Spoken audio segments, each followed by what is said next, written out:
Assalamualaikum warahmatullahi wabarakatuh. Bismillahirrahmanirrahim. Nahmaduka ya ghafuru ya syakuru. Mashalli wa sallim barik ala sayyidina maulana Muhammadin wa ala alihi wa sahbihi asma'in nama ba'du. Tapi monggo lah kita cerita-cerita Islam, cerita-cerita beragama yang rileks. Kita semua tadi seperti yang dikatakan Kadensus pernah diswani Mas Sufyan Sauri, juga beliau pernah ngaji. Sebetulnya dalam banyak hal-hal yang keseharian itu lebih prinsip ketimbang ide kita tentang hal-hal besar. Saya beri contoh, Allah itu Tuhan yang Maha Kuasa, yang menguasai alam raya ini. Kadang-kadang menjelaskan dirinya itu hanya alladzi at'amahum min ju'. Saya ini Tuhan yang memberi makan kamu saat Anda lapar, saat kalian lapar. Jadi untuk beriman kepada Tuhan yang Maha Esa, kepada Allah, kamu yakin yang memberi makan kamu itu Tuhan. Apapun kecewanya Anda terhadap tetangga, terhadap negara, terhadap mertua, terhadap istri, itu kecewa Anda tidak akan mati. Tapi kalau tidak makan itu mati. Sehingga Allah mensifati dirinya kadang pakai keseharian. Alladzi at'amahum min ju'. Tuhan itu siapa? Yang memberi makan kamu ketika lapar. Tapi kamu untuk syukur itu nunggu punya istri cantik, neriman, gampang diatur, membolehkan poligami. Terus 4 istri itu neriman semua, loyal semua. Itu sombong betul. Mau syukur saja kok repotnya seperti itu. Jadi mau syukur ya ada makanan dimakan. Itu. Kalau ngantuk ya tidur. Ayatnya wa min ayatihi manamukum billaili wan nahar. Maksud ayat Allah itu tidur.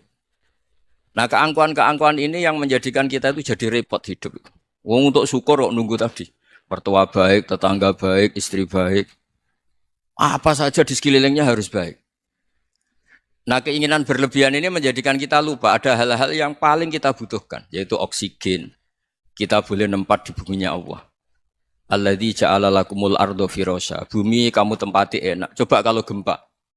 Apa artinya istri 4 cantik semua kalau pas digoyang apa? Gempa. Apa artinya kamu jabat? Entah apa saja jabatannya. Kalau bumi likuifaksi, habis kamu. Kiai meskipun dai kondang umatnya jutaan, kalau likuifaksi di panggung hancur. Tapi nikmat-nikmat yang disebut Allah seperti kita kaji keseharian. Alladzi ja'ala lakumul ardo mahda. Allah itu yang menjadikan bumi dalulan, yang mudah diinjak. Famshu fi mana biya, silahkan pakai jalan-jalan. Jadi saya termasuk benar-benar kiai Jawa. Kalau kerennya Kiai Nusantara atau Kiai Indonesia lah. Diajari bapak saya Kiai Haji Nur Salim, diajari Mbah Maimun. Itu Islam itu keseharian. Karena ketika Anda memilih hal-hal yang serius, itu tujuan utamanya nyari ridhonya Allah. Dan ridhonya Allah bisa kamu dapatkan sesuatu yang pasti benar. Misalnya dalam sebuah hadis Sahih Muslim disebutkan, Inna Allaha la yardo anil abdi idza akalal akla fayahmadahu alaiha. Au yasroba syarba fayahmadahu alaiha. Itu redaksinya inna itu sesungguhnya. Layardo juga pakai lam taukid, juga maknanya sesungguhnya. Sungguh-sungguh Allah sangat ridho ketika seorang hamba itu makan. Makan ketika sesuap nasi dia muji Allah, ketika minum seteguk nasi dia muji Allah. Itu kalau orang diridhoni Allah itu wali betul. Itu untuk jadi wali itu gampang, kamu makan ridho. Kamu nginjak buminya Allah ridho seneng. Kamu hidup keseharian aman seneng. Nah ini supaya sampean kita semua lah. Kita semua ngaji betapa panduan Rasulullah untuk menggapai ridho Allah itu banyak yang keseharian sekali. Saking kesehariannya banyak dalam hadis dan itu sahih. Nabi menyebut hal-hal yang keseharian. Hatta ma tas'alu fi imra'atika. Kamu punya uang kemudian istri kamu bisa makan itu ibadah. Bahkan sebagian ibadah itu dicontohkan Nabi yang akhirnya diprotes sahabat.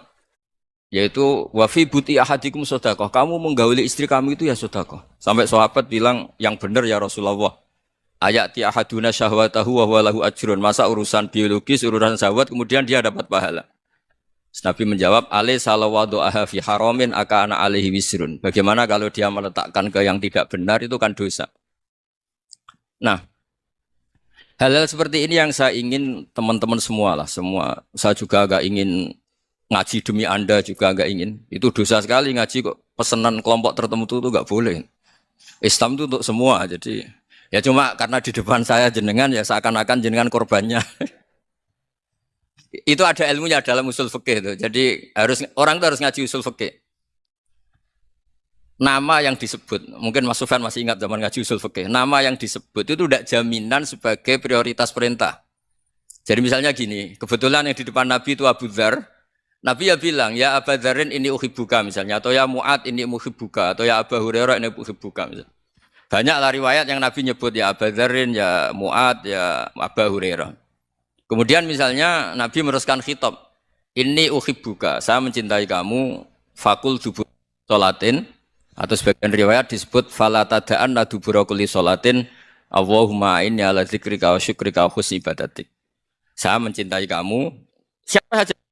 Mu'ad bisa, Budzar bisa siapa. Saya mencintai kamu, mohon kalau habis sholat kamu jangan lupa wiridan Allahumma a'inni ala dzikrika wa syukrika wa husni ibadatik. Ya Allah, tolong kami permudah supaya mudah ingat engkau. Anda tidak bisa mentang-mentang, wong nama saya Parmin, nama saya Purnomo, itu yang diperintahkan Mu'ad misalnya. Jadi yang disebut satu, tapi khitab itu untuk siapa saja.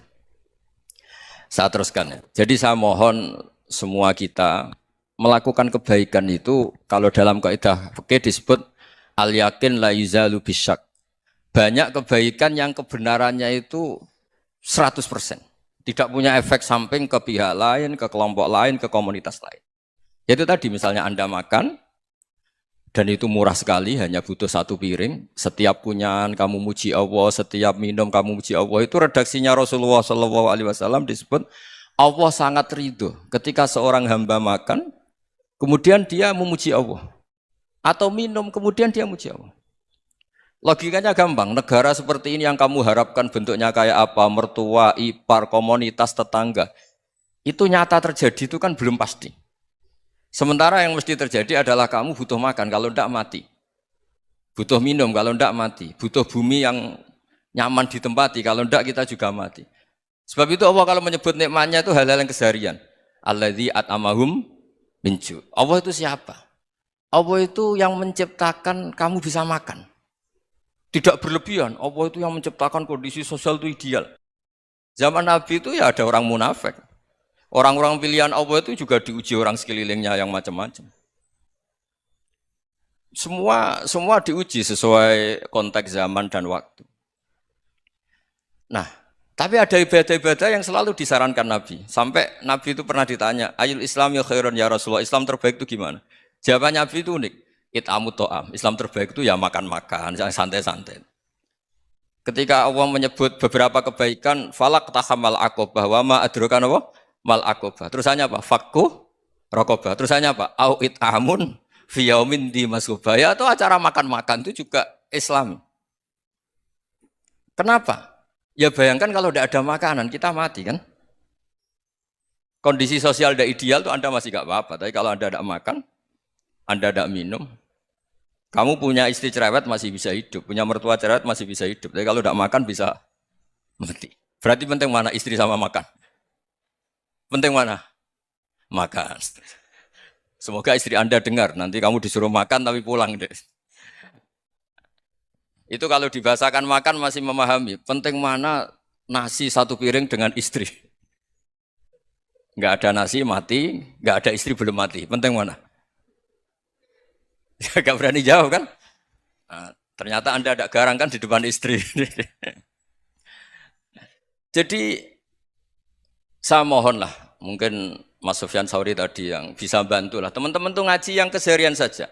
Karena kita nyari ridho Allah itu berdasar firman Allah. Dan firman Allah itu menyebut keseharian tuh riang, gampang. Yaitu tadi misalnya, wa min ayatihi manamukum billaili wanar. Termasuk ayat-ayat Allah itu kamu tidur. Maka dulu itu ada guyonan, ada tokoh Mu'tazilah. Kelompok dalam Islam yang berpikir manusia itu bisa menentukan ikhtiarnya sendiri. Karena saya bisa duduk, duduk, ingin berdiri, berdiri. Karena kelompok ini nggak terima kalau semua kehendak Allah, nanti bagaimana kalau semua kehendak Allah kok ada hisab, ya ada sanksi. Lucunya itu, dia akhirnya, ini cerita ya, mencintai seorang perempuan, cantik sekali. Dan itu dia menjadi ahli sunnah itu oleh hal-hal yang sepele. Karena istrinya cantik, Ya namanya suami istri itu hubungan intim. Terus ditanya, Mas, masih ingin lagi? Masih. Silahkan diulang lagi. Wah ya tidak bisa. Katanya manusia bisa menentukan yang diinginkan. Itu tobat itu. Itu nggak bisa ditobatkan Mas Sufyan Ats-Tsauri. Orang cantik yang mudah nobatkan orang itu orang cantik. Segampang itu. Akhirnya kita tahu, makanya kalau dalam kitab Hikam itu disebut al-akil mayakul madza yaf'alu wa hubi wal ghafil mayakul madza af'al. Orang yang punya akal karena sadar ini wilayah Allah, semua milik Tuhan. Itu dia tiap hari berpikir, besok Allah akan melakukan apa terhadap dunia ini. Kamu merencanakan suatu mau plesir ternyata gempa. Mau wisata ke Rusia ternyata perang. Kamu tidak pernah tahu apa yang akan terjadi besok. Wa ma tadri nafsum madza taksibu ghada. Tapi Anda semua kita ini sering punya jadwal permanen. Makanya saya kalau diundang siapa saja, sana takdir. Yang jelas Gus ini acara penting. Ya masih acara penting nak pangeran ngersakno piye? Kok ape dadi pangeran? Kamu kok mau jadi Tuhan? Itu kadang ya kiai. Penting Gus acara ini jenengan harus memastikan bisa. Loh kamu itu yang ngajarin tauhid, sesuatu itu biadillah kok bilang-bilang apa pas? Pasti. Kalau maksa terus tak tobatkan dong kamu kata saya itu. Ya kalau gitu Gus bilang insya Allah. Wah itu hati saya, fisik saya, roh saya sudah bilang insya Allah. Tidak usah kamu latih kata saya. Nah hal-hal tauhid keseharian itu gampang sebetulnya. Wal ghafil yaqulu madza af'al. Tapi orang yang lupa Allah dia setiap hari bilang besok apa? Kita bisa melakukan apa? Seakan-akan dia itu aktor, dia penting, dia subjek permanen, dia. Padahal kita ini hanya objek kehendak Allah Subhanahu wa taala. Karena kita yakin sesuatu yang terjadi di alam raya ini kita tidak bisa apa-apa. Makanya saya sering ngaji, sering bilang saya. Ketika Anda mensifati Allah, Dia yang menghidupkan. Sudah itu tanamkan sehingga ketika kita mati santai saja. Kenapa santai? Allah punya cara menghidupkan kita. Zaman kita hidup juga gak tahu caranya ngelola jantung, ngelola paru-paru. Kamu juga gak tahu ngelola oksigen yang tidak beracun, tidak ngandung polusi. Tahu-tahu hidup. Gak ingin tua ya tahu-tahu tua. Gak ingin mati tahu-tahu mati. Selama ini kita hidup juga gak tahu apa sebetulnya. Hanya gaya tok, punya jadwal, punya planning. Kalau kamu bisa menentukan pilihan Anda, pasti Anda istrinya cantik, 4 neriman semua, kona'ah semua. Nyatanya enggak kan? Ada 1 jelek, cerewet. Wah itu kan, nyatanya enggak bisa apa-apa Anda kan? Dan kamu bawa mati lagi. Itu kan, istri Anda juga gitu, punya keinginan, punya suami yang ganteng, yang jabat, yang neriman, yang enggak poligami. Ya enggak kesampaian juga. Kalau kita ngitung tingkat kegagalan kita itu gagal terus. Ya kan? Nah, terus ingat Allah. Madza yaf'alu wa bi. Orang yang punya akal selalu berpikir Allah itu menghendaki apa terhadap saya. Lalu sama-sama orang itu. Ngelihat orang yang serius. Itu kata Anda itu pemikir berat, serius. Senang punya tokoh yang merengut karena kamu anggap serius. Tapi sebagian orang anggap orang yang serius itu wong merengut, wong masam, wong muka kok ditekuk. Jadi sama itu hati ya muqallibal qulub tsabbit qalbi ala dini karena kita enggak tahu cara berpikir kita tentang orang lain, tentang sekeliling kita. Misalnya kita orang baik yang jenis ngrumat fakir miskin. Ada orang bangun masjid mewah itu janggal. Apa artinya masjid mewah kalau banyak orang kelaparan? Tapi kalau yang jenis pendidikan apa artinya masjid mewah kalau enggak bisa ngaji?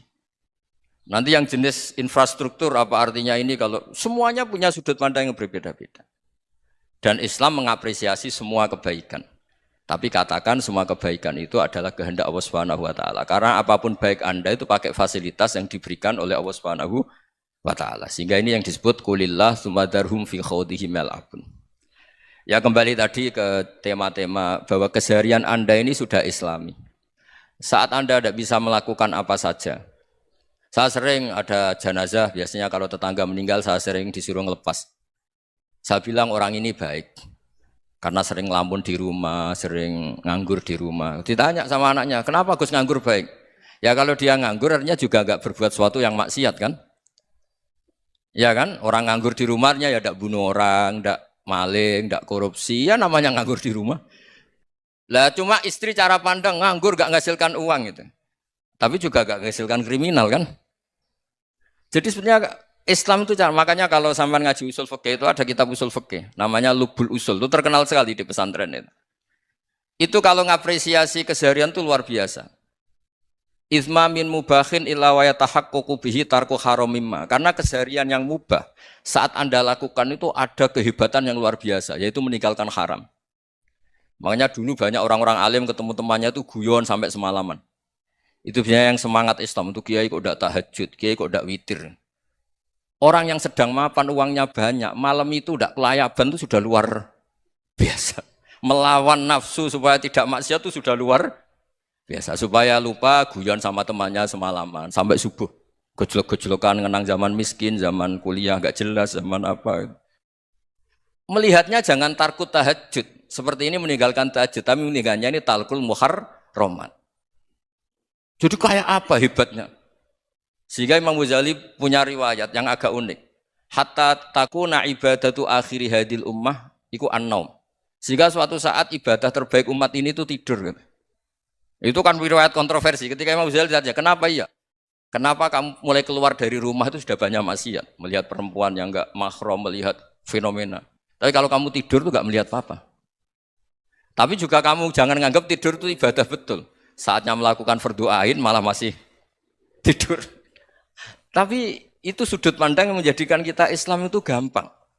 Jadi saat Anda tidak bisa aktivitas apa-apa, misalnya ada beberapa orang yang lumpuh.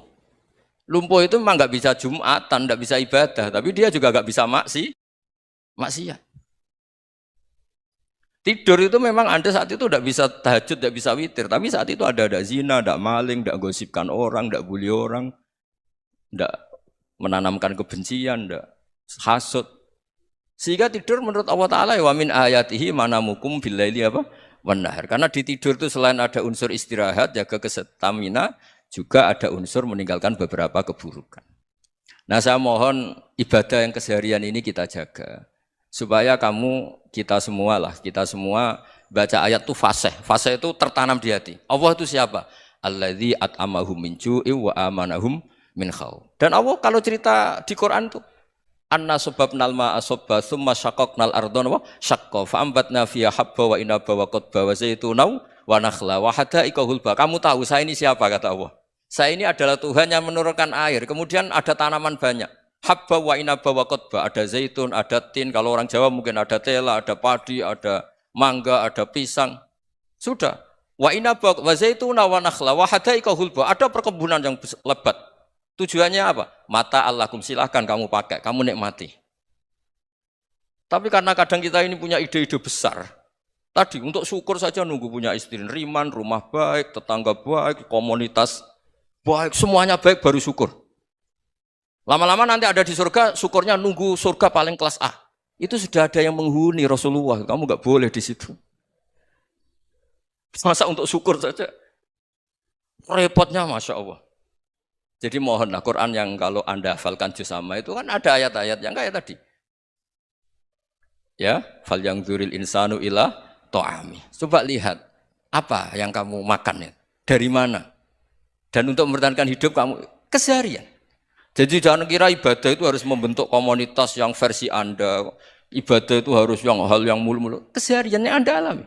Loh ini saya tidak bikin-bikin. Saya ngaji bukan karena berdasar pesanan. Itu ayat yang saya baca kan betul ada ayatnya kan. Fal yang dzuril insanu ila ta'ami. Anna sababnal ma'a sabba. Thumma syaqqaqnal arda syaqqa. Fa ambasna fiha habba wa inaba wa qadba wa zaituna wa nakhla wa hada'iqa khulba. Terusannya apa? Mata'al lakum, silakan kamu nikmati. Mata itu silakan kamu nikmati. Ya kayak sampean dikasih hidangan ya makan.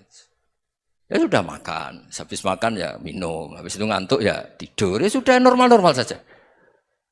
Kayak apa indahnya Islam. Tapi Anda mencari Islam yang gimana lagi? Nah itu yang diajarkan guru-guru kita, diajarkan sanad kita sampai Wali Songo, sampai Rasulullah SAW.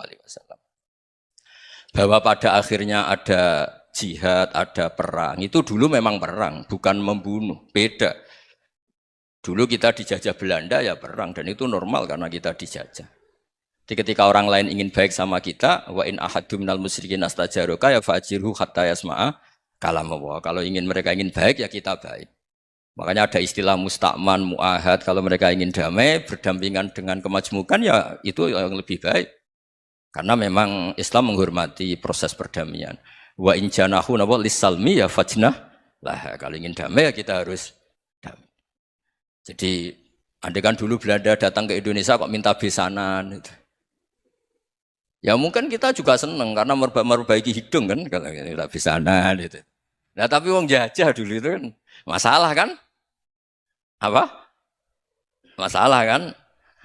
Jadi saya mohon ya, jadi apa? Saya tadi minta sama Bapak Kadensus kemarin juga pernah main ke saya. Jangan sering ketemu saya ini sudah uzlah, saya ini sudah mau daftar jadi resi. Saya itu kemarin di muktamar juga agak datang, acara di Jogja juga sudah. Karena memang keluarga saya dulu itu bahasa ya, bapaknya bapak saya itu nggak keluar rumah itu puluhan tahun. Memang punya adat uzlah.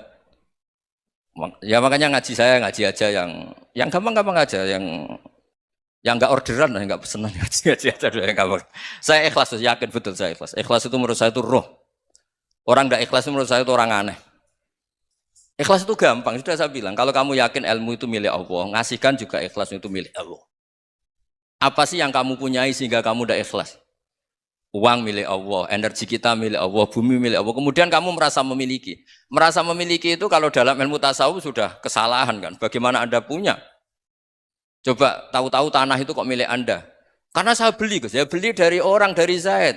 Padahal yang asli punya itu Allah. Apa benar kamu pernah beli sama Allah? Zaid ini pemilik nisbi, pemilik yang enggak sebenarnya kan. Ya enggak? Yang benar-benar pemilik itu Allah. Kok kamu ngerasa itu bumi kamu itu atas nama apa? Coba. Milik kan harus beli atau dikasih.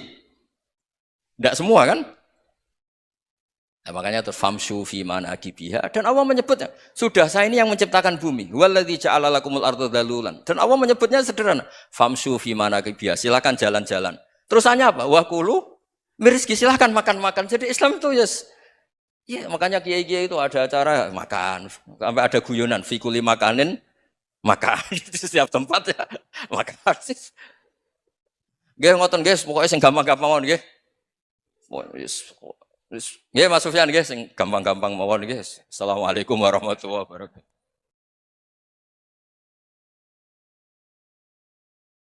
Perasaan saya juga seluruh ulama di dunia. Saya ulang lagi, perasaan saya juga seluruh ulama di dunia. Bahwa Islam masuk itu macam-macam sebabnya. Dulu kita tahu, kita sebagai warga Indonesia, Islam masuk itu ya dibawa orang yang agak kedonyan, ya kayak jenengan lah kira-kira gitu. Ya kayak mbak-mbak ini, ya agak-agak mata duitan itu. Karena kita tahu rata-rata ahli sejarah mengatakan Islam di Indonesia dibawa kiai apa pedagang. Pedagang tuh nyari uang, apa nyari dakwah kira-kira. Ya semoga Anda mirip-mirip seperti itu. Ya jadi nyari uang karena ada nurani Islam sehingga tetap saja membawa Islam. Saya tidak tahu Islam Anda ala apa, tidak tahu. Pokoknya mau ngaji ya berarti Islam ala ahli sunnah apa? Wal jamaah. Jadi ini penting saya utarakan bahwa Islam itu agama yang mudah difahami sehingga dibawa pedagang saja ya kasil gitu. Dibawa orang yang kedonyan gak jenengan juga kasil gitu. Dibawa orang baik ya kasil, dibawa orang broken juga kasil. Ini penting saya utarakan karena saya ngaji di mana-mana bilang ciri utama kebenaran absolut adalah kebenaran yang bahkan orang nggak benar saja bisa bawa. Tapi bukan berarti saya dukung Anda tidak benar, kan sudah tidak benar dulu sebelum kenal saya. Tapi nggak apa-apa, nggak benarnya umat Islam insya Allah dimaafkan sama Allah Subhanahu. Ya asal tobat maksudnya. Nggak, ini saya beri satu konstruksi pikiran yang saya sering utarakan di ngaji saya. Sampai sekarang saya coba saat tes ini kan di kampus ya, di apa bacanya ini Kim University yang global leader apa in the world itu. Ini keren lah. Jadi acara ilmiah kita ditakdir di gedung apa? Kampus, gedung universitas di begini. Kalau 1 ditambah 1 2 itu namanya hakikat. Ciri utama hakikat adalah siapapun akan menerima. Saya sekarang tanya sama Anda, kira-kira 1 tambah 1 2 itu musuh Anda pun mengatakan 2 apa tidak? Ya. Pekerja Korea ya bilang 2, Rektor Al-Azhar juga bilang 2. Kamu yang sekarang sedang mungkin sebagian broken sama istri juga bilang 2. Istri kamu yang mangkal sama kamu juga bilang dua. Yang cemburu ya bilang dua, yang dicemburuin juga bilang dua. Karena begitu mudah kebenaran absolut diterima oleh siapa saja. Begitu juga eksistensi Allah sebagai Tuhan. Itu mudah diterima oleh siapa saja. Sehingga pembawanya tidak perlu seorang kiai atau gus atau mubalek atau ketua muin, tidak. Cukup karyawan pekerja Korea. Karena kebenaran absolut itu kebenaran yang mutlak. Siapa saja yang waras pasti ngakui. Kira-kira orang yang berpikir sehat pasti berpikir begini, ini yang diajarkan Quran. Bumi ini kadung wujud. Sudah wujud kadung wujud, punya eksistensi. Mungkin enggak sesuatu yang wujud kemudian disebabkan oleh sesuatu yang nihilisme, yang tidak ada. Mungkin enggak? Enggak mungkin. Yang namanya penyebab itu harus sesuatu yang wujud. Di mana-mana penyebab itu harus punya eksistensi. Karena langit dan bumi ini kadung wujud, pasti penyebabnya adalah wujud. Karena wujud penyebab harus bersifat super. Lah bersifat super ini oleh ulama dikatakan wajibil wujud. Itu akal siapa saja akan nerima. Cuma kemudian setelah nerima itu orang macam-macam cara berpikir. Mungkin orang Jawa dulu bilang itu Sahyang Widi. Kalau orang sini mungkin bilang apa itu? Dewa atau apa ya? Enggak tahu saya itu. Karena itu yang teman sampean, enggak teman saya itu. Tapi yang jelas begini, ini konstruksi ini harus kita jaga. Nanti saya bacakan teks hadisnya. Kebenaran sejati ciri utamanya adalah ada absolutisme, ada kebenaran mutlak. Ciri utama kebenaran mutlak adalah diakui bahkan oleh siapa saja, termasuk oleh orang fasik. Orang fasik itu orang nggak benar. Misalnya ada imam masjid besar Istiqlal, ditanya 1 tambah 1 bilang apa? 2. Nanti kira-kira yang lonte juga bilang apa? 2. KPK juga bilang koruptornya yang ditangkap 2. Nah, eksistensi Allah sebagai Tuhan ini kebenaran yang absolut. Maka agama ini juga boleh diterima oleh siapa saja, termasuk oleh orang fasik, orang nggak jelas. Ini penting saya utarakan karena sekarang marak kelompok yang mengatakan orang Islam kalau zina menjadi tidak muslim, orang Islam kalau korupsi menjadi tidak muslim. Salah sedikit tahlilan jadi kafir, percaya wasilah jadi itu tidak benar seperti itu. Karena kebenaran eksistensi itu kebenaran yang nggak bisa diganggu gugat. Seperti Anda ini kan warga Indonesia. KPK ya warga Indonesia, koruptornya juga warga. Apa setelah dia korupsi lalu tidak warga Indonesia? Tetap warga. Orang yang meyakini kalimat tauhid setelah dia salah, apa terus tidak tauhid? Kan tetap ya? Maka dia tetap Ini penting saya utarakan. Kalau seorang warga Indonesia yang koruptor, yang macam-macam saja tetap warga Indonesia, padahal banyak kesalahan. Karena status warga Indonesia adalah status yang permanen. Begitu juga status muslim adalah permanen bagi siapa saja yang melafadzkan la ilaha illallah Muhammadur Rasulullah. Kita tidak bisa mengkafir-kafir mereka. Itu juga yang sering dipesankan dan jadi ciri khas ulama ahli sunnah wal jamaah, tidak mengkafirkan orang Islam meskipun melakukan dosa besar. Soal dia salah nanti masuk neraka ya silakan saja, saya ada ikut, paham ya? Sampai bisa mencoba. Tapi tetap saja dia muslim. Analoginya tadi. Analoginya gampang sekali tadi. Orang Indonesia yang salah itu tidak akan merubah statusnya sebagai warga Indonesia. Karena ya memang dia berstatus warga Indonesia. Orang Islam yang sudah melafadzkan syahadat maka menjadi muslim. Saya di mana-mana berkampanye, berfatwa. Orang kafir yang 70 tahun kafir, sekali melafadzkan kalimat tauhid, itu menjadi muslim apa tetap kafir? Muslim. Masa kita yang Islam terus, yang kalimat tahlil la ilaha illallah, kemudian menjadi kafir karena kalimat itu? Itu faham aneh apa aneh? Wong yang kafir saja menjadi muslim karena kalimat tauhid, yang Islam menjadi kafir juga karena kalimat. Ini ngajak apa-apaan? Ya ngajak goblok-goblokan, kira-kira kan gitu. Ini penting saya utarakan karena ini penting. Nah, setelah kamu yakin tauhid, ciri utama tauhid itu apa? Menstatuskan sesuatu sebagaimana hakikatnya. Misalnya bumi Korea, ini statusnya tetap buminya apa? Maka dari awal saya husnudzon sekali sama Allah Subhanahu wa taala bahwa suatu saat di bumi mana saja itu ada tahlil. Enggak ngira kan ada ateis di sini, bumi ateis kemudian ada tahlil, ada sakduna, ada macam-macam. Karena kita ketika sholat, makanya saya tadi janji akan memaknai kalimat-kalimat yang sering Anda baca ketika sholat. Di sholat saat ada itidal ngendikan apa? Rabbana lakal hamdu, ayo dibaca, mil'us samawati wa mil'ul ardi wa mil'u ma syi'ta min syai'im ba'du. Sama nani secara tradisi pesantren, Rabbana do pangeran kita, laka iku kaduwe panjenengan alhamdulillah segala puji. Engkau punya segala puji. Mil'us samawati, yang pujian itu memenuhi langit. Tentu langit itu penuh dengan pujian. Semua malaikat bertasbih, bertahmid. Karena malaikat tidak ada yang kerja di pabrik, itu tasbih terus gitu. Nggak ada yang nyari uang, nggak ada yang cari won ya. Apa won ya kalau bahasa? Kalau di sini nggak kiainya aja nyari uang. Terusannya apa? Wamilul ardi, dan pujian itu memenuhi bumi. Korea termasuk bumi Allah apa enggak? Jadi saya sudah menduga suatu saat Korea itu ya penuh dengan pujian. Dan ini betul. Siapa yang ngira kalau di bumi Korea ada yang hafal lagu Sakduna itu?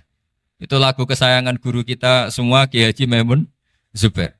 Gak ada yang ngira. Siapa yang ngira kalau di sini ada ngaji seperti ini?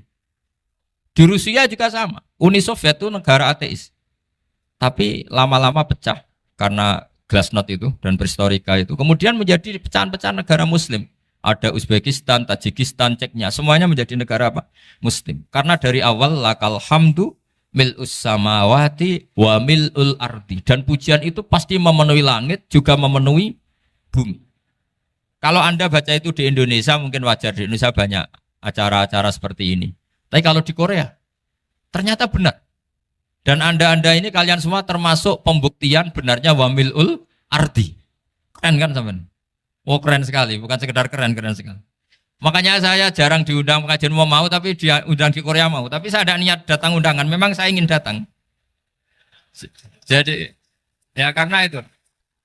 Ini bentuk penghormatan saya. Bentuk penghormatan saya bahwa pada akhirnya benar-benar lakal hamdu mil'us samawati wa mil'ul ardi. Jadi Anda tidak perlu pesimis, dulu Indonesia juga seperti itu. Banyak Buddha, Hindu, semacam ateisme. Kemudian berkatnya para ulama sekarang jadi negara yang mayoritas Muslim. Korea, barokahnya orang-orang kedonyan seperti ini banyak Islam itu. Enggak apa-apa.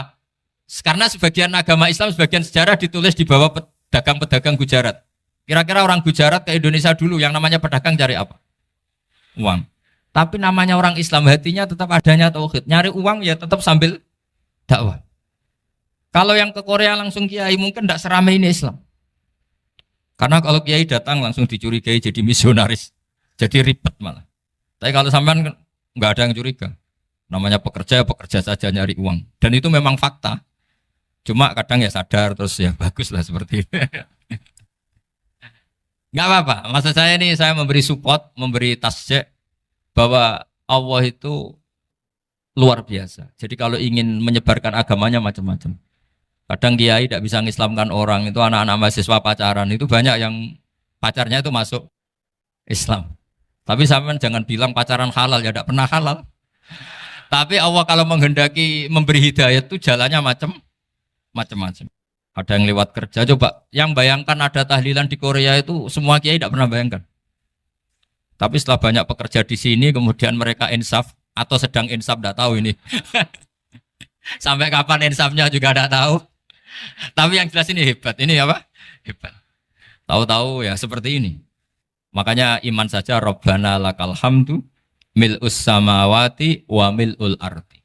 Masih ditambahi wa mil'u ma syi'ta min syai'im ba'du. Karena Allah itu zat yang tidak terperikan, zat yang tidak terbatasi. Maka pujian di langit dan bumi ini masih kurang. Masih ada apa saja yang nanti akan dipenuhi oleh pujian kepada Allah Subhanahu wa ta'ala. Wa mil'u ma syi'ta min syai'im ba'du. Dan pujian kepada engkau ya Allah akan memenuhi semua ruangan yang engkau kehendaki. Mungkin suatu saat negara-negara yang sekarang yang paling minim Islam itu di Amerika Selatan. Kayak di Argentina dan sebagainya. Itu nanti suatu saat nanti suatu saat juga penuh dengan pujian karena tetap Rabbana lakal hamdu mil'us samawati wa mil'ul ardi wa mil'u ma syi'ta min syai'in ba'd. Saya di Jogja setiap akhir ngaji saya ajarin wiridan. Mungkin wiridan ini tidak asing bagi jenengan karena sering saya baca. Subhanallah wa bihamdihi adada khalqihi wa ridha nafsihi wa zinata arsyihi wa midada kalimat. Bahwa kita memuji Allah itu adada khalqi sesuai jumlah makhluk Allah. Semua makhluk Allah meskipun kelihatannya mengecewakan, ini semuanya memuji sama Allah Subhanahu wa taala. Meskipun kadang kita kecewa, kadang kita tidak cocok. Coba barokahnya Anda ini agak-agak kecewa gitu dengan Indonesia karena nggak menyediakan lapangan kerja untuk Anda. Tapi ya nggak kecewa-kecewa amat ya, agak-agak saja. Karena Anda tetap semua mencintai Indonesia. Gara-gara agak-agak kecewa cari negara lain. Akhirnya di Korea, ada yang di Jerman, ada di Inggris. Tapi bawaan pernah ngaji di musola, Islam ini ke bawah. Sehingga karena Islam ini ke bawah, tahu-tahu ada komunitas yang memikirkan Islam. Umumnya orang mikir Islam itu ya bikin masjid. Kalau di Korea unik, nyewa apa? Nyewa gedung untuk masjid. Itu kalau diceritakan di Indonesia aneh. Ini masjid sewaan. Masjid. Tapi kalau di sini lazim karena kalau beli mahal ya cukup sewa. Saya tidak tahu kalau dalam terminologi agama tempat Anda sujud ini nanti jadi saksi di akhirat. Itu yang permanen apa yang sewaan tidak tahu. Jadi nanti bumi ini tanya, ya saya ya Allah pernah dipakai sujud, tapi setelah 1 tahun nggak kuat menambah lagi. Makanya saya dukung tadi yang ada gerakan masjid apa. Sebenarnya permanen nggak permanen itu tetap bagus, tidak usah memaksakan. Yang jelas saya sudah ikut nyumbang lelang tadi, dan saya berharap uang itu benar-benar untuk masjid. Kalau untuk takmirnya juga nggak apa-apa, yang penting untuk menghidupi masjid. Saya juga termasuk kiai yang nggak suka kalau hukum itu terlalu fanatik. Misalnya uang ini untuk masjid, kemudian imamnya diterlantarkan. Karena alasannya ini untuk masjid. Imam kan tidak masjid. Nah ini kalau imamnya nggak diservis, kemudian mutung terus pulang ke Indonesia. Ini jadi masalah. Tapi saya juga nggak suka kalau ada negara gitu. Betul-betul saya tidak suka. Yang imamnya itu terlalu diservis. Ini buruk sekali kan. Pernah ada anekdot, ini anekdot tapi nyata. Ada negara yang sangat sehat, Islamnya sangat sehat. Itu imamnya 1 bulan tuh digaji 70 juta.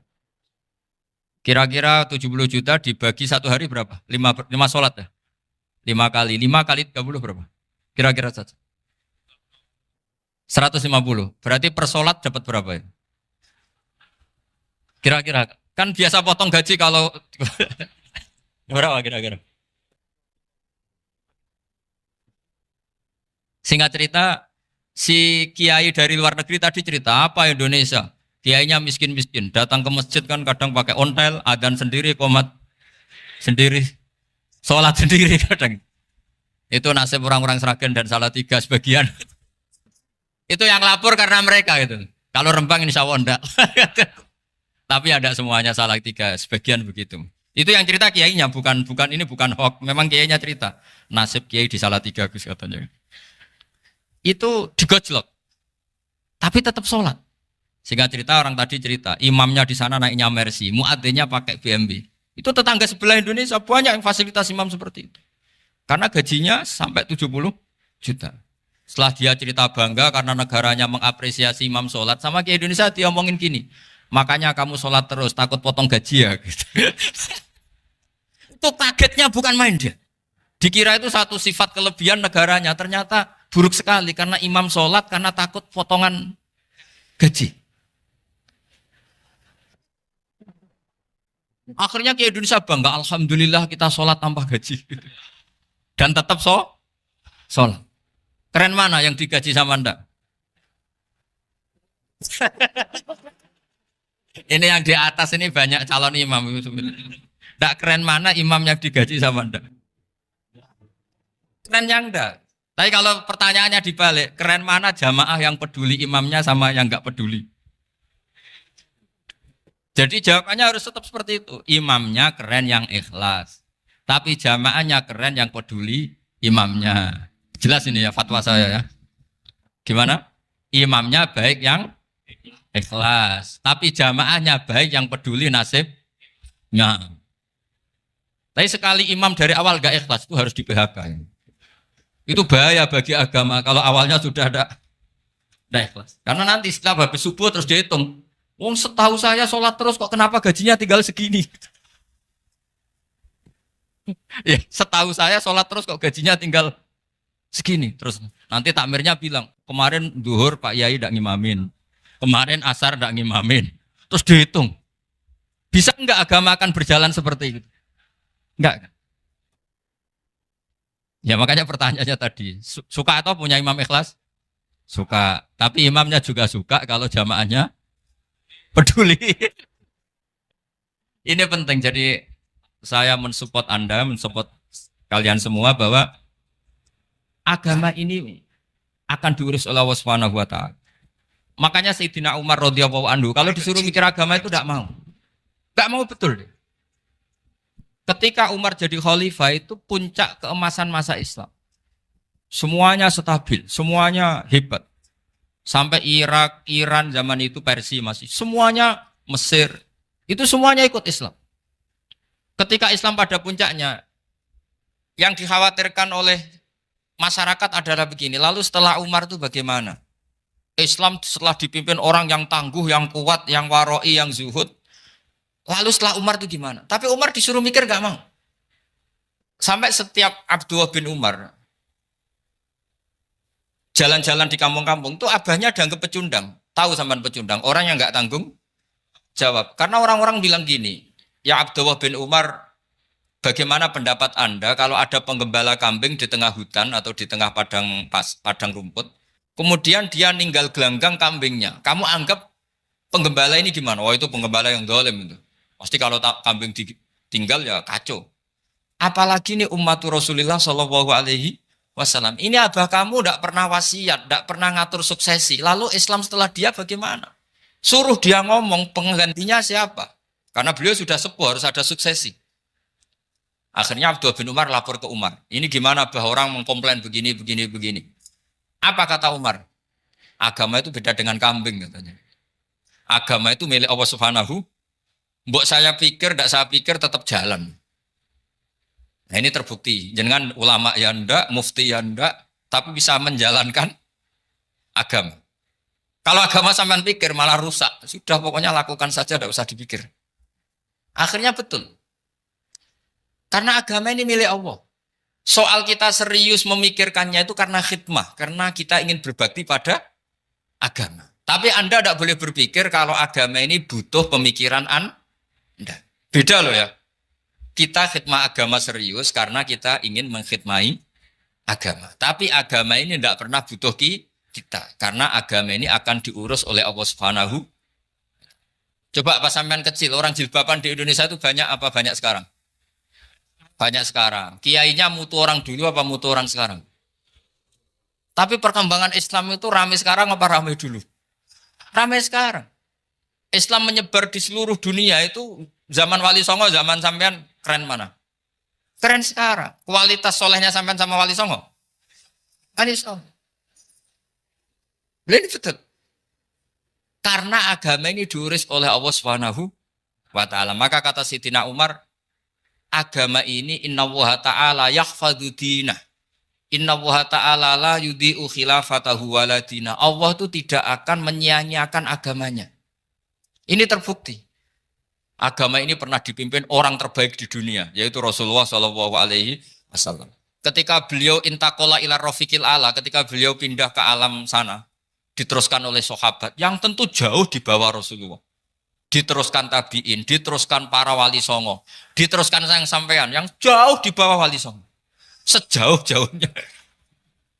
Tapi agama jalan sampai Korea. Agama jalan sampai apa? Dulu Wali Songo itu hanya sampai Mojokerto, sampai Tulungagung. Di bawah sampean, Kelayaban sampai mana ini? Korea. Coba kalau Allah tidak ngurus, nggak bisa. Yang gerakkan hatinya sampean peduli sama masjid siapa?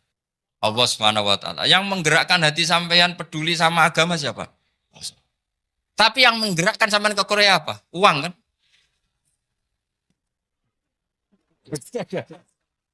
Enggak, enggak apa-apa, jujur saja, jujur ya, santai aja.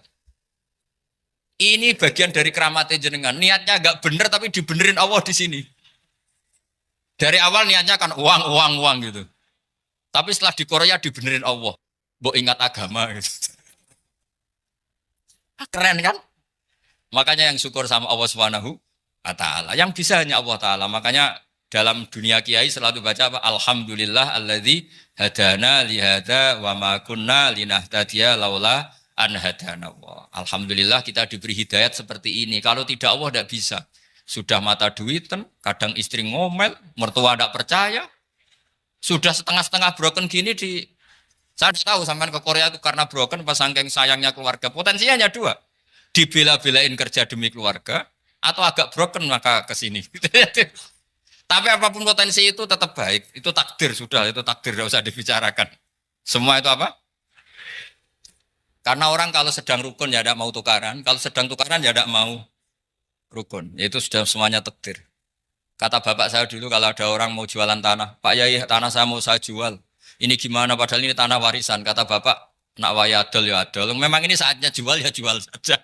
Nanti kalau kaya saatnya beli ya beli saja. Karena kalau sudah saatnya jual mau beli ya nggak mungkin kan. Mau memang saatnya jual. Kalau sudah kaya kan nggak mungkin jual tanah. Saatnya beli. Maka semoga masalah di keluarga sampean ya masalah musiman. Maksudnya yang tukarannya ini musiman, yang rukunnya permanen. Jangan tukarannya permanen, rukunnya musiman. Setelah melihat yang lebih cantik, katut babon, nggak tahu saya nggak tahu. Nah ini semoga katut masjid ini bagian dari kafaroh sampean itu. Jadi kafaroh kesalahan-kesalahan di sampean. Ini penting saya utarakan karena agama itu beda. Agama ini diurus oleh Allah Subhanahu. Jadi kita mengerahkan pemikiran itu bukan karena kita akan menyelamatkan agama ini, tidak. Agama ini diselamatkan oleh Allah Subhanahu wa taala. Coba kayak apa Uni Soviet kuatnya itu. Mengkooptasi supaya orang semuanya ateis, semuanya komunis. Itu 100 tahun Uni Soviet begitu. Tapi orang-orang Uzbek, Ceknya, Tajikistan tetap mengajari anak-anaknya tauhid. Itu ada yang cerita itu sampai mengajarkan tauhid itu di bawah tanah, di basement. Tapi Allah menghendaki Rusia itu Uni Soviet jatuh. Ketika jatuh, negara-negara ini langsung menjadi negara Islam, yaitu Uzbek, Tajikistan, Ceknya. Mungkin nggak mereka langsung menjadi negara Islam, andai kan saat menjadi Uni Soviet benar-benar menjadi ateis. Nggak mungkin kan? Karena saat dikooptasi Uni Soviet, akidah mereka tetap tauhid. Cuma nggak berani muncul. Artinya apa? Uni Soviet nggak bisa menghabisi Islam. Kurang kerennya Uni Soviet zaman itu. Bisa nggak menghabisi Islam? Nggak bisa. Donald Trump dulu termasuk Islamfobia. Tapi setelah dia anti-Islam, malah orang Amerika demo supaya memperhatikan Islam. Nggak bisa. Makanya Korea pun nggak bisa menghabisi Islam. Kalau sampean menghabisi Islam sendiri bisa. Karena terus nggak mau sholat, nggak mau zakat, itu sampai. Tapi sampean toh yang Islamnya habis, Islam tetap baik-baik saja. Makanya ini penting saya utarakan, supaya kamu pede. Bahwa agama ini pernah dibawa orang yang pedagang. Ya soal ada sebagian pendakwah yang ikhlas ya banyak, tapi sejarah yang gampang kita lihat adalah Islam itu dibawa oleh apa? Pedagang Gujarat, pedagang India. Nggak apa-apa, sejarah itu meskipun sebagian menentang nggak apa-apa, tapi sejarah itu tetap ada. Pasti sebagiannya memang seperti itu, dan itu tidak masalah. Saya ulang lagi, itu tidak masalah. Coba dulu pemain bola kalau di Inggris itu kalau mau sholat susahnya bukan main. Apalagi kalau mau puasa. Kalau di sini kerja puasa katanya mati lu kalau apa? Puasa. Kalau mau sholat katanya dicari mana ini berhalanya kok. Kata orang-orang ateis kan gitu, dicarikan patungnya. Kali ini sholat kok gak ada patungnya, ini gimana ini. Ya ngalamin gitu. Tapi Allah Maha Kuasa. Banyak investor mana itu Dubai atau Qatar yang tertarik investasi di dunia bola. Kayak Sulaiman Al-Fahim makanya beli Manchester City. Itu sekarang pelatihnya negara orang sholat gak berani. Bahkan di tengah stadion dibangunkan masjid. Kalau sampai daftar jadi muadzin bisa. Apa nyanyi Sakduna di sana juga bisa. Dulu Aljazair bencinya bukan main. Apa Perancis sama orang Islam itu bencinya bukan main. Barokahnya Zidane pemain bola. Dan juara dunia. Terus Zidane turunan Aljazair. Akhirnya orang Perancis itu mencintai Islam. Itu barokahnya sepak bola. Allah punya sekian cara untuk mengenalkan Islam. Di Prancis dikenalkan lewat pemain sepak bola. Nah di Korea ini yang agak unik dikenalkan lewat pecinta wol. Saya jamin ini tidak apa-apa, sudah tidak apa-apa, sudah aman, pokoknya aman. Jamin aman. Pokoknya alhamdulillahilladzi hadana lihada wa ma kunna linahtadiya laula an hadana. Karena agama ini dibawa oleh Allah Subhanahu wa taala, yang menjaga juga Allah Subhanahu wa taala. Sama tidak usah khawatir. Kalau ada kelompok tertentu yang mengkhawatirkan Islam, sekarang Islam bahaya gini-gini, itu kurang rojak, itu kurang optimis itu. Harapannya sama Allah tipis, harus ngaji lagi.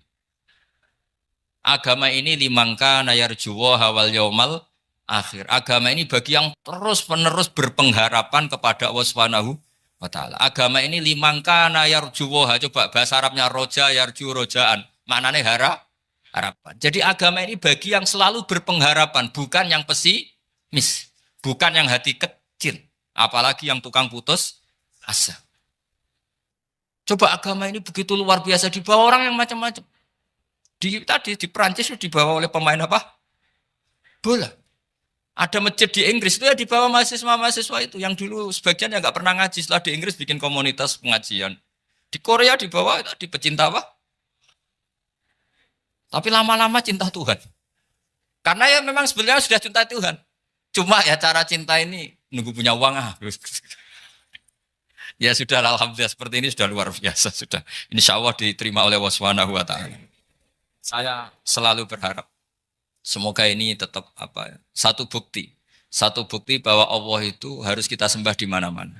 Karena tadi Allah akan selalu Rabbana lakal hamdu mil'us samawati wa mil'ul ardi wa mil'u ma syi'ta min syai'in ba'du. Bahwa pujian kepada Allah akan selalu memenuhi langit dan memenuhi bumi. Bumi Korea termasuk buminya Allah. Makanya pegangan yang saya minta sama pengurus untuk di-share adalah Dawi Rasulullah Shallallahu Alaihi Wasallam. Mungkin nanti panitia harus menge-share itu. Ini Musnad Ahmad, riwayat dari Imam Ahmad. Al-Bilad bila dua. Sudah punya? Nanti di-share ya yang gitu. Al-Biladu bila dua. Bahwa negara hakikatnya adalah negara Allah. Wal ibad ibadullah. Semua hamba hakikatnya adalah hamba. Di hadis itu fahaitsuma asabta khairan fa'akim. Kapan saja kamu menemukan kebaikan di tempat Anda berdomisili, fa'akim, kamu enggak apa-apa di situ. Kamu di sini dapat uang, dapat masjid, sewa masjid. Enggak tahu sewa apa permanen, pokoknya itu bagus gitu. Buminya dirayu. Bumi meskipun ini enggak permanen, tapi tetap jadi saksi loh ya. Harus ada kompromi ini. Karena kalau dengar orang Indonesia jadi aneh, masjid kok nyewoi. Tapi aneh di Indonesia, ada aneh di sini, sampean tenang saja.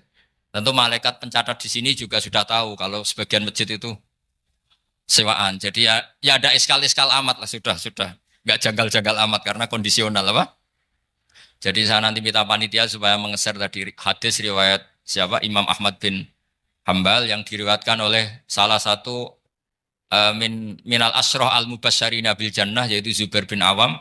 Nabi ngendikan al-biladu biladullah. Negara mana saja adalah negara Allah. Wal ibad ibadullah, semua hamba adalah hambanya Allah. Fahaitsuma asabta khairan, di mana saja kamu mendapatkan kebaikan, fa'akim, kamu tidak apa-apa berdomisili di situ. Ya saya mohon ini penting sekali. Pokoknya saya mohon kalimat tauhid ini dijaga. Karena kalimat tauhid ini kata semua ulama kasajaratin thayyibatin asluha tsabitu wa far'uha fis sama. Dan kalimat tauhid ini pasti tu'ti ukulaha kullahinim bi'izni rabbiha. Kalimat tauhid yang dibawa umat Islam seluruh dunia. Meskipun dia orang fasik, orang enggak benar, tetap tu'ti ukulaha kullahinim bi'izni rabbiha. Kalimat ini akan membawa berkah bagi orang yang dihinggapi atau didomisili umat Islam. Coba sebagian nanti orang Korea menjadi muslim itu karena di sini ada komunitas pekerja muslim kemudian menyisakan atharul Islam. Jejak-jejak Islam. Enggak apa-apa. Pasti kalimat ini tu'ti ukulaha kullahinim bi'izni rabbiha. Jadi kalimat tauhid adalah kalimat yang kata Allah tu'ti ukulaha kullahinim bi'izni rabbiha. Anda tidak usah khawatir.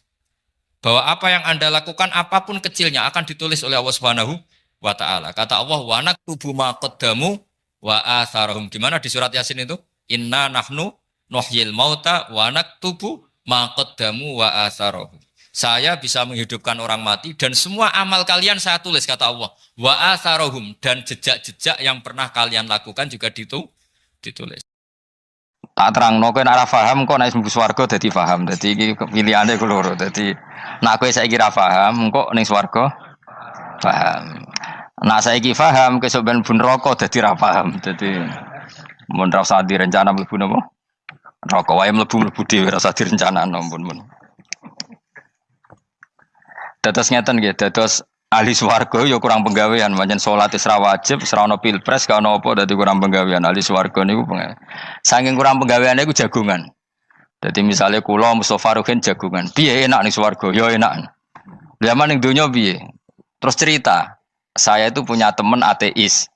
Saya punya teman komunis yang ketika pertemanan dengan kita sering menghina kita karena kita ini percaya adanya hari kebangkitan. Teman saya itu sering melecehkan idza mitna wa kunna turaba wa idzaman aina lamadinun. Masa kita sudah jadi debu, jadi tulang belulang, kemudian kita akan dibalas amal-amal kita. Jadi singkat cerita, ini nunjukno nak wong soleh oleh kancanan wong dolim. Ya ini catatan ya, bahwa orang soleh itu zaman ning dunya oleh kancanan wong napa? Dolim. Buktinya yang soleh ini masuk surga. Kemudian kenangannya punya teman ateis. Zaman di dunia punya teman apa? Ateis. Entah temannya itu teman kerja atau teman kantor. Tentu tidak teman dalam akidah. Mungkin akidahnya tetap kita Islam, mereka ateis. Tapi teman, entah faktor kantor, entah faktor profesi, entah faktor kerabat. Tapi yang jelas si orang penduduk surga ini punya kenangan, kami dulu punya teman ateis. Ini kanali korin. Yang teman saya yang anti Tuhan itu mengatakan, melecehkan saya, aidza mitna wa kunna turaba wa idzaman aina lamadinun. Masa kita sudah jadi debu, jadi balung, tulang belulang, kemudian kita dihisab. Atau kita nanti ada hari balasan. Nah terus ketika jagungan ini, tadi saya bilang ahli swarga kurang penggawean. Lah piye delok piye? Jare kanca-kancane, moh aku ora melok di kanca. Jadi fayaquluna lah. Jadi ketika Ruhin muni ape delok jare Mustofa, jare Kifat, moh aku gak kancaku, delok dhewe jare. Lah si Ruhin kan wong kurang penggawean, mulai ning donya sampe ning swarga. Terus delok. Terus fattala'a fara'ahu fi sawail jahim. Bareng dekne delok roh kancane kejet-kejet ning neraka. Seneng dekne. Jadi wong nak hasud tu nanti ning swarga aja hasud. Seneng terus muni ngene, tawahi ing kita laturdin. Dulu kamu hampir saja menyesatkan saya. Artinya zaman dia ateis sempat ngerayu supaya Ruhin dadi napa? Ateis. Kowe Islam ya tetep kere, melok ateis ae. Wis kere, zina rawani, maling rawani gak enak. Soalnya sering dirayu-rayu gitu. Makanya bilang apa? Tawahi ing kita laturdin, kamu zaman di dunia hampir saja menyesatkan saya. Walau la ni'matu rabbi lakuntu minal muhdharin. Kalau saja saya tidak diberi nikmat Allah, aku kelakuanku ya koyo kowe, akhirnya masuk neraka koyo kowe. Nah, terus ada soalu taladzudin. Dia tanya tapi saking senenge. Afama nahnu banyitin. Coba lihat saya sekarang. Apa saya sekarang mati? Tidak kan, saya tidak mati kan. Cuma mati pertama saja, mati zaman di dunia. Sekarang saya hidup lagi. Artinya kamu yang dulu memungkiri ada kehidupan, dulu aku saiki tidak mati. Ternyata saya sekarang hidup dan dapat nikmat kowe ning neraka. Dadi ku nunjukno sunnahe manusa iku ora puas nak ora ngalahno musuhe. Nganti ning swarga iku ora lega nah. Dadi manusa iku hasudnya itu terlembagakan sampai akhirat. Jadi wong-wong sing tahu dimaki-maki kubu sebelah, iku nak kubu sebelah mlebu neraka, iku kowe ning swarga gak marem nak gak delok. Dadi hasud iku ya seru no. Dadi nak kula pun mboten, makome mboten nonton, kula mboten. Niku makome Ruhin barang dadi lari lho kan dinyak melarat, gendut, kriting mangkel. Kudu menangi sing ngenyak mlebu neraka. Aja sampe sing ngenyak kita mlebu swarga kene mlebu neraka. Wah. Gak puas ya, no? Makanya gambarannya Quran itu manusia tetap manusia. Ketika orang kafir dengan segala kenikmatannya, misalnya mungkin Amerika, mungkin negara-negara yang sekarang kumo luhur dengan teori kapitalisnya, mungkin ngenyak Ethiopia, ngenyak Syria, ngenyak. Tapi apapun salahnya Syria, Ethiopia tetap iman, tetap suasana masuk surga. Meskipun ngurmat negara tidak pedes. Tapi yang ngurmat negara benar, tapi ngurmat iman tidak benar, bisa saja nanti masuk neraka. Itu makanya kita problem di dunia kan gitu. Makanya saya mohon, nah, umat Islam itu tidak perlu menjawab kritikan itu. Dari awal kita nanti enaknya itu di surga. Kali di dunia kita pasti salah. Ngelola negara raiso. Banyak negara Islam sing carut, napa? Marut. Ngurus bojo raiso. Banyak santri sing pegatan.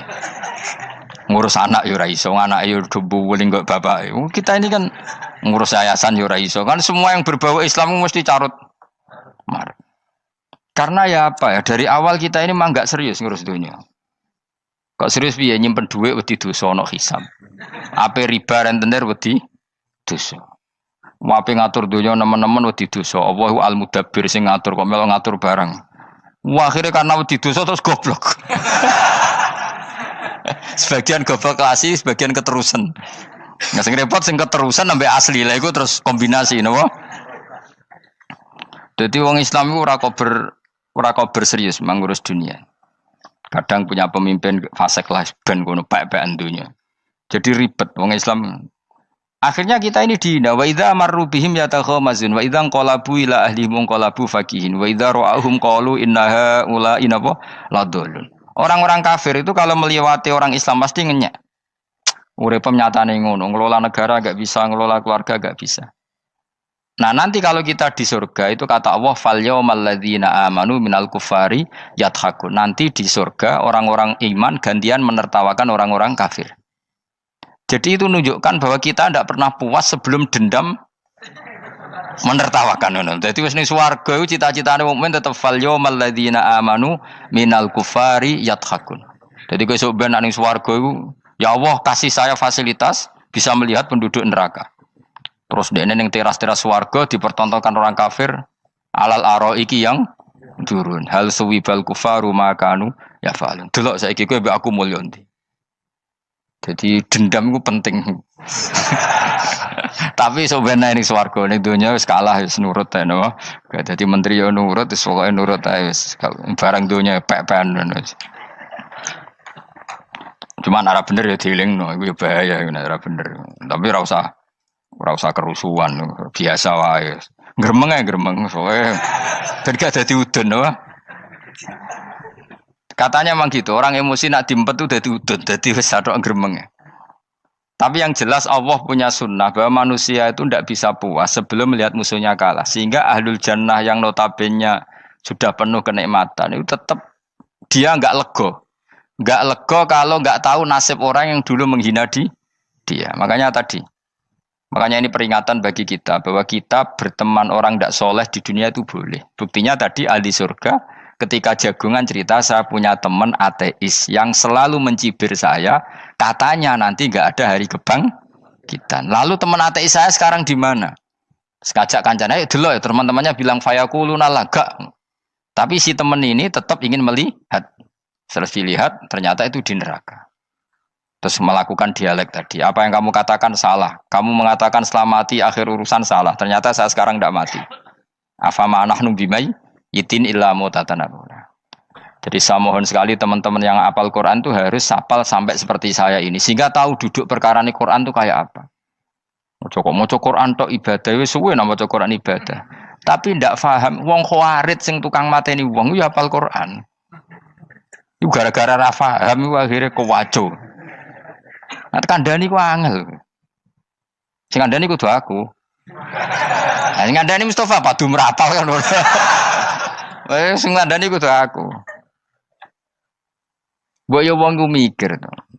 Apa gunane misalnya ki apal Pancasila. Tapi ra iso nglakoni napa? Pancasila. Ngapal tok keadilan sosial bagi seluruh pejabat. Antok ngomong ngono jelas timbang muni bagi seluruh rakyat Indonesia aja boleh. Quran juga gitu. Kita ini manusia punya watak dendam. Tapi dendam ini dikelola oleh Islam. Dendamnya mending swarga wae. Ning donya ben, ning donya mung sedhilu. Tenan betul. Orang-orang mukmin itu sampai belum lega kalau belum ketemu orang yang pernah mencibir. Yaitu tadi qala qailu minhum inni kanali qarin. Saya punya teman yang ketika di dunia selalu mencibir saya, inna kalaminal musaddiqina idza mitta wa kunna turaba wa idzaman aina lamadun. Teman saya itu selalu mencibir, masa kamu percaya hari kebangkitan? Kita nanti kan sudah jadi tanah, jadi tulang belulang, masa bangun lagi? Yang benar saja kamu. Nah, orang-orang yang mencibir ini kan sakit. Orang dicibir itu kan nah sakitnya itu terbawa sampai surga. Tapi nek kowe bener ora kok berdendam melane.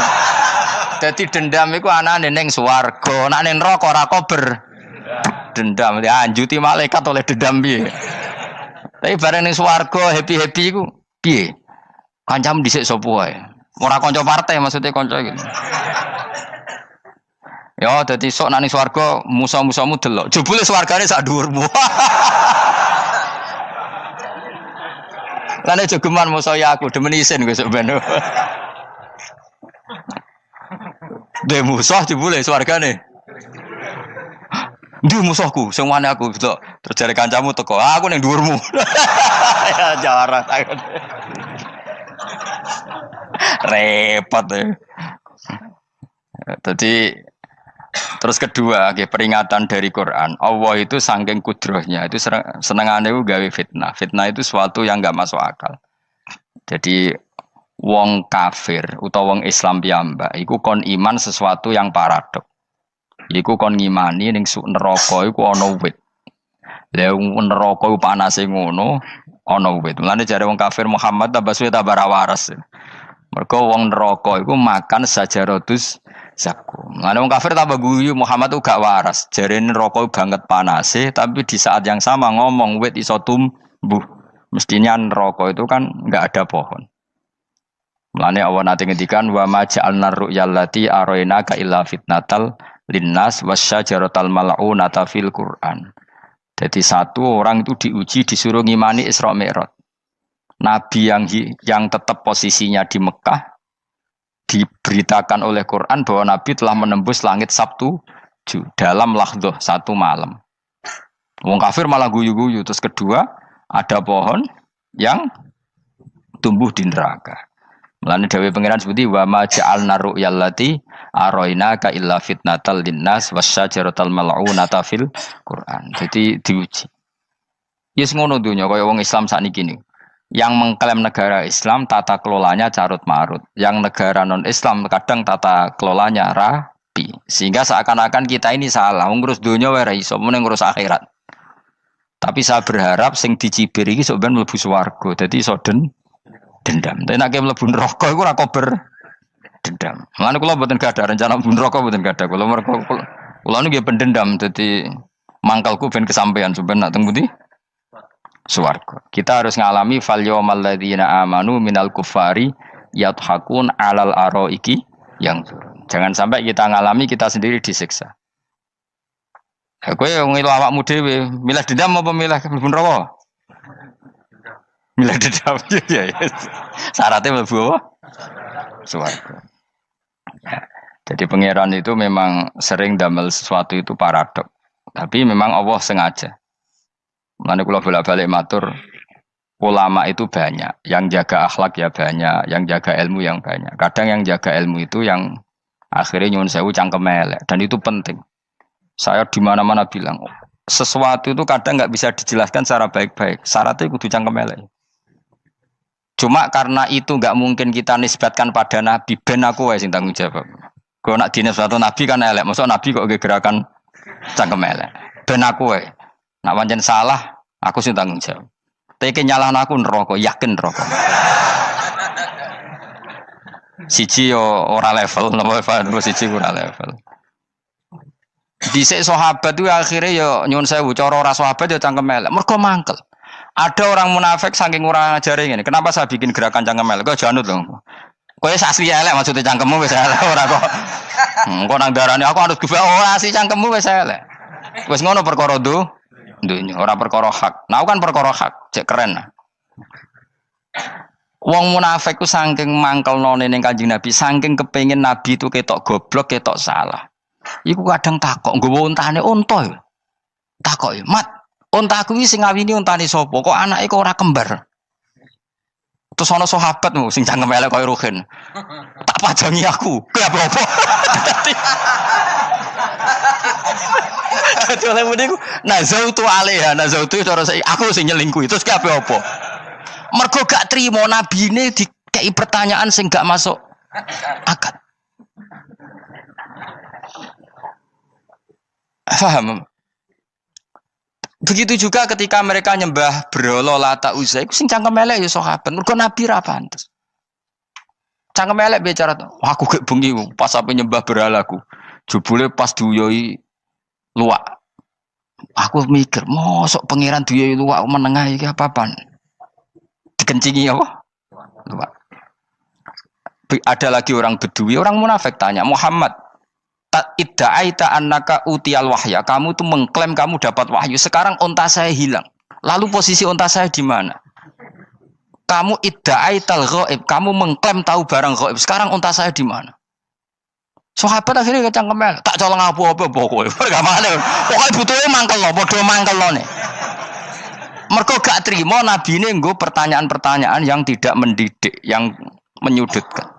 Yang paling parah mau nazautu alaiha. Yo aku sing nyelunggi wae apa-apa.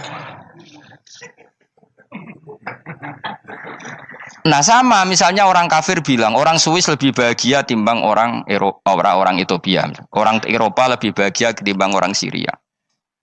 Kamu harus bilang, kata siapa? Coba ukur. Kita yang miskin, kita yang tidak menteri, kita yang tidak siapa-siapa. Andai kan ditimang kebahagiaan kita dengan menteri, tidak mesti kalah. Mereka juga punya atasan yang mengganggu kan. Kue jadi buruh majikan ya tersita oleh atasan. Menteri ya tersita oleh atasan. Kebebasannya ya ada yang tersita. Wayai pengen turu harus ngantor. Wayai kepengen mangan harus rapat. Kamu ya tersita pe mangan rakelar. Ya sesuai tersitanya macam-macam kan. Semua itu kita sama kok. Ada yang sesuatu yang kita tidak kesam, mereka juga sama ada sesuatu yang tidak. Ya. Sebenarnya pola hidup itu kan sama. Dan itu kadang-kadang yang jadi aman kadang-kadang mau cangkem elek sing iso jawabnya. Tapi saya ulang lagi itu nggak mungkin kamu nisbatkan kepada Rasulullah karena Rasulullah itu ahsanan nasi khalqum. Tapi ulama ben tetep ngene iki. Sing kaliber lho ya. Sing kira-kira cangkem elek tetep keramat kok kula lah minimal koyo kula. Kulo nu cangkem elek tetep keramat. Kowe sopan tetep keramat, ora ono ilmune kok. Entekno sopanem ora ono pengaruh ya. Entekno sopanem tetep keramat aku, yakin keramat aku. Baik sopan lah ya. Ora ono ilmune apa-apa, sopan yo keliru, cangkem elek yo keliru, urip yo keliru, mati yo keliru, pokoke kadung keliru.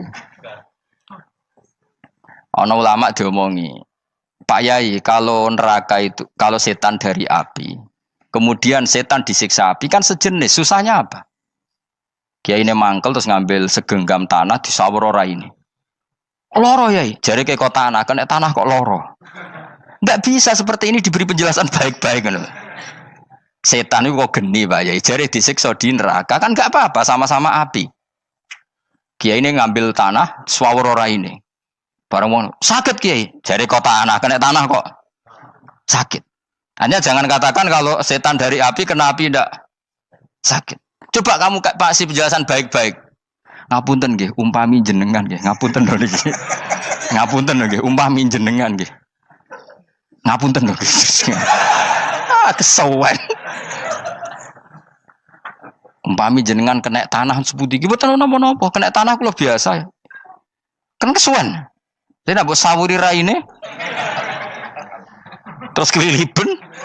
Padahal materi manusia dari tanah, ternyata kena tanah. Sakit. Makanya dendam itu penting, tapi tadi loh ya, bukan dalam konteks dunia, ning swarga. Allah iku wis gawe manusa iku duwe dengan tanda kutip dendam tadi. Dekne tetap gak terima. Orang yang dulu menghina saya iman, kemudian orang itu di surga gak terima, makanya diberi hak untuk melihat bahwa temannya masuk neraka. Melane fattola'a fara'ahu fi sawail jahim. Kemudian temannya dilihat, kemudian temannya di neraka. Dan belum berhenti dendamnya di sini. Dia ini ngomel-ngomel, tawahi ingkit talaturdin. Kamu kan yang hampir saja menyesatkan saya. Jadi wong swarga nek ora ngomel ya ora lega. Ayo milih swarga apa milih dendam? Dendam. Jadi mulane ngaji ben kero, dadi ben lega apa? Dadi kowe kudu dendam kan. Kowe wong suga-suga kudu dendam. Jute gak dhisik suga, saiki suga aku jebule sing mbok dendami swargane sak dhuwur. Pancet wong suga menangan. Jadi kudu jelas ya. Jadi kenapa saya bilang cangkemel karena tadi dulu sahabat itu kadang kesulitan nanggepi komentare wong-wong munafik. Karena tadi itu Nabi itu, sampai nak roh ceritanya Nabi dari sisi yang baik-baik saja. Maksudnya baik-baik itu sahabat merawakan Nabi. Wong munafik nak takok aneh-aneh. Ya Muhammad, onta aku iku rondo ireng kok anake rondo ngene iku sing majangi sapa jare sahabat. Aku apa? Wong urusan onta kok ditakokno ora. Dadi niate nglecehno nabi, nabi takoki urusan. Lah kula misale kiai, alim alamah tukang maca jalan takoki, "Gus, jare rukin kula gak ada kucing, Gus." Niku rupane kok beda-beda nu sing majangi kucing putih, Gus. Aku kan ngenyek wong. Kiai ditakoki urusan perselingkuhane apa? Kucing. Bukan nabi itu kono mesti sahabat aku, terus kabeh apa? Ono sing ontane hilang Muhammad, kamu mengklaim tahu barang gaib. Lalu onta saya sekarang hilang di mana? Itu saya sahabat tak jupuk. Maksudnya sahabat tadi agak nyolong mangkel noa ya. Cara aku zaman sahabat kok menangi Nabi. Sing ilang ontamu, Nabi mbok takoki. Engko sing dionto ora iso njaga malah Nabi wong liya mbok takoki. Cok goblok. Enggak mungkin seperti ini kita baik-baik saja. Jajal misalnya ke sopan, ngapunten nggih, Nabi sukani hak mikir ya. Malah kumo luhur kan? Nabi kasih waktu untuk meditasi. Ini kan malah gak kasil sopan gini iki. Unta-untamu dek takon Nabi lah enggak wis ora melok di dunya kan lebih gampang. Gampang di cangkem melek cangkem apik. Jawab. Gampang cangkem melek. Makanya dulu mulai sahabat ada sahabat kayak Umar, kayak Khalid bin Walid gue jagani wong sing ngene iki. Masyhur. Ana munafik neh takok, "Muhammad, kamu betul Mi'raj?" "Iya." Sayyidina Ali diparani takok yo. "Ali, sikile mangkat sitok diangkat. Angkat loro-loro ora iso." Ngono jare kancamu iso. Mergo artine terbang kan kakinya terangkat semua. Sayyidina Ali karena wong pinter nganggep iku guyu tok Sayyidina Ali. Bareng takok Umar, kan dekne kepengen mengalahkan Nabi dan mengalahkan Ali. Terakhir ning Umar. "Mar, kowe iso ngangkat sikilem sitok." "Ta ini, pekno pedang mbek Umar." "Kewani iki." Ngono ku wis ra iso diadepi api-apian. Kok Umar wis ngerti iki ora kena diterangno mbek akal. Makanya saya punya rencana, umpama aku menangi Nabi, itu sangat melek. Nabi ra usah ben tetap ahsana nasi kholqom. Nabi kita selamatkan supaya tetap steril. Masyhur kan, jadi ada orang Yahudi itu membawa kambing mati kan. Wedhus lu mati. "Ya Muhammad, kambing yang mati ini yang bunuh siapa?" Karena Nabi orang tauhid ya Allah. Yang bunuh kambing mati itu Allah. Agamamu ini aneh Muhammad. Yang dibunuh Allah langsung orisinil haram, yang lewat tangan-tangan jahil manusia halal. Itu sing disebut wa kadzalika ja'alna likulli nabiyyin aduwan syayatinal insi wal jin yuhi ba'dhum la ba'din zukhrufal qauli ghurur. Coba cara aku menangi Nabi. Kan nak cara medis kan jelas ya, kan tentu sehat yang disembelih karena darahnya keluar. Tapi mereka ngomong wong orisinil dibunuh wong langsung kok malah haram, yang dibunuh manusia. Ini aneh mata agama. Cara aku menangi zaman Nabi, yo no pangan dhewe ngono kowe sing gampang dikira-kira. Tapi ora aja Nabi lho sing ngendikan, kowe wae sing penggemar Nabi. Kancang kemelek pantes selain bakat yo ora bakal dadi nabi wis. Ya kowe nak muni halal yo pangan tekno. Kan dekne muni halal kan? Ya wis entekno. Ben do mangan apa, Badang. Tapi Nabi kan gak mungkin ngendikan seperti. Tapi sahabatnya dong ngendikan gitu. Mergo ya mangkel ngadepi. Jadi kadang-kadang orang itu gak bisa dikasih penjelasan secara apa? Baik-baik. Ya tapi tadi saya ulang lagi, kita kudu tetap nyelametno Kanjeng Nabi. Yes, mulane ulama itu keras masalah bab ngadepi wong fasik itu keras. Masyhur Sidina Ali nanti debat be orang ateis. "Ali, kowe sare terkenal sahabatnya Nabi paling cerdas. Umpama kowe wis mbok rewangi salat, mbok rewangi poso, kemudian sok ben mati ra ono apa-apa. Terus kowe rugi, mbok rewangi salat, mbok rewangi poso, mbok rewangi takwa, ternyata nanti di akhirat ndak ada apa-apa. Lan aku kan enak ning donya, gak tahu salat, gak tahu poso, jadi nanti kalau gak ada apa-apa kan gak masalah. Aku di dunia gak pernah kebebanan aturan-aturan syariat. Masyhur dawuh Sayyidina Ali. "Ingka nama taqulu sidqan atau haqqan takhallasta wa takhallasna. Wa ingka nama aqulu haqqan takhallasna wa ahlakta." Siapa lo dhewe? Jika yang kamu katakan benar, yang lolos tidak hanya kamu, saya pun lolos. Jika nanti di akhirat gak ada hisab, memang yang selamat kowe tok, aku lah yo. Selamat dong, bodoh-bodoh ra ono hisab. Ingka nama taqulu haqqan faqad takhallasta wa takhallasna. Jika yang kamu katakan benar, enggak ada hisab, maka kamu selamat, saya pun selamat rumangsamu. Tapi jika yang saya katakan benar, takhallasna wa ahlakta, saya selamat kowe rusak. Niku muga ora sidina Ali cangkem elek tapi, muga ora sidina Ali. Muga sing ngomong Ruhin misal. Kan cangkem elek. Karena orang seperti itu ra iso mbok terangno api-apian. Di kampunten nggih mengke delok mengke. Lho delok mengke kesuwen li. Kowe nek mati wae SMS aku malah do ndi-ndi ngomongnya. Maka jawab Sayyidina Ali, jika yang kamu katakan benar, yang selamat tidak hanya kamu, saya pun selamat karena tidak ada apa? Hisab. Tapi jika yang saya katakan benar, maka takhallasna wa ahlakta, saya selamat, kamu rusak. Mulane cara kula wong Islam kudu yakin mlebu swarga. Senajan to pun rokok sik. Saya berkali-kali bilang, kita pun nuruti khawatir. Sebenarnya sholat kita potensi gak diterima Allah karena ada ikhlas.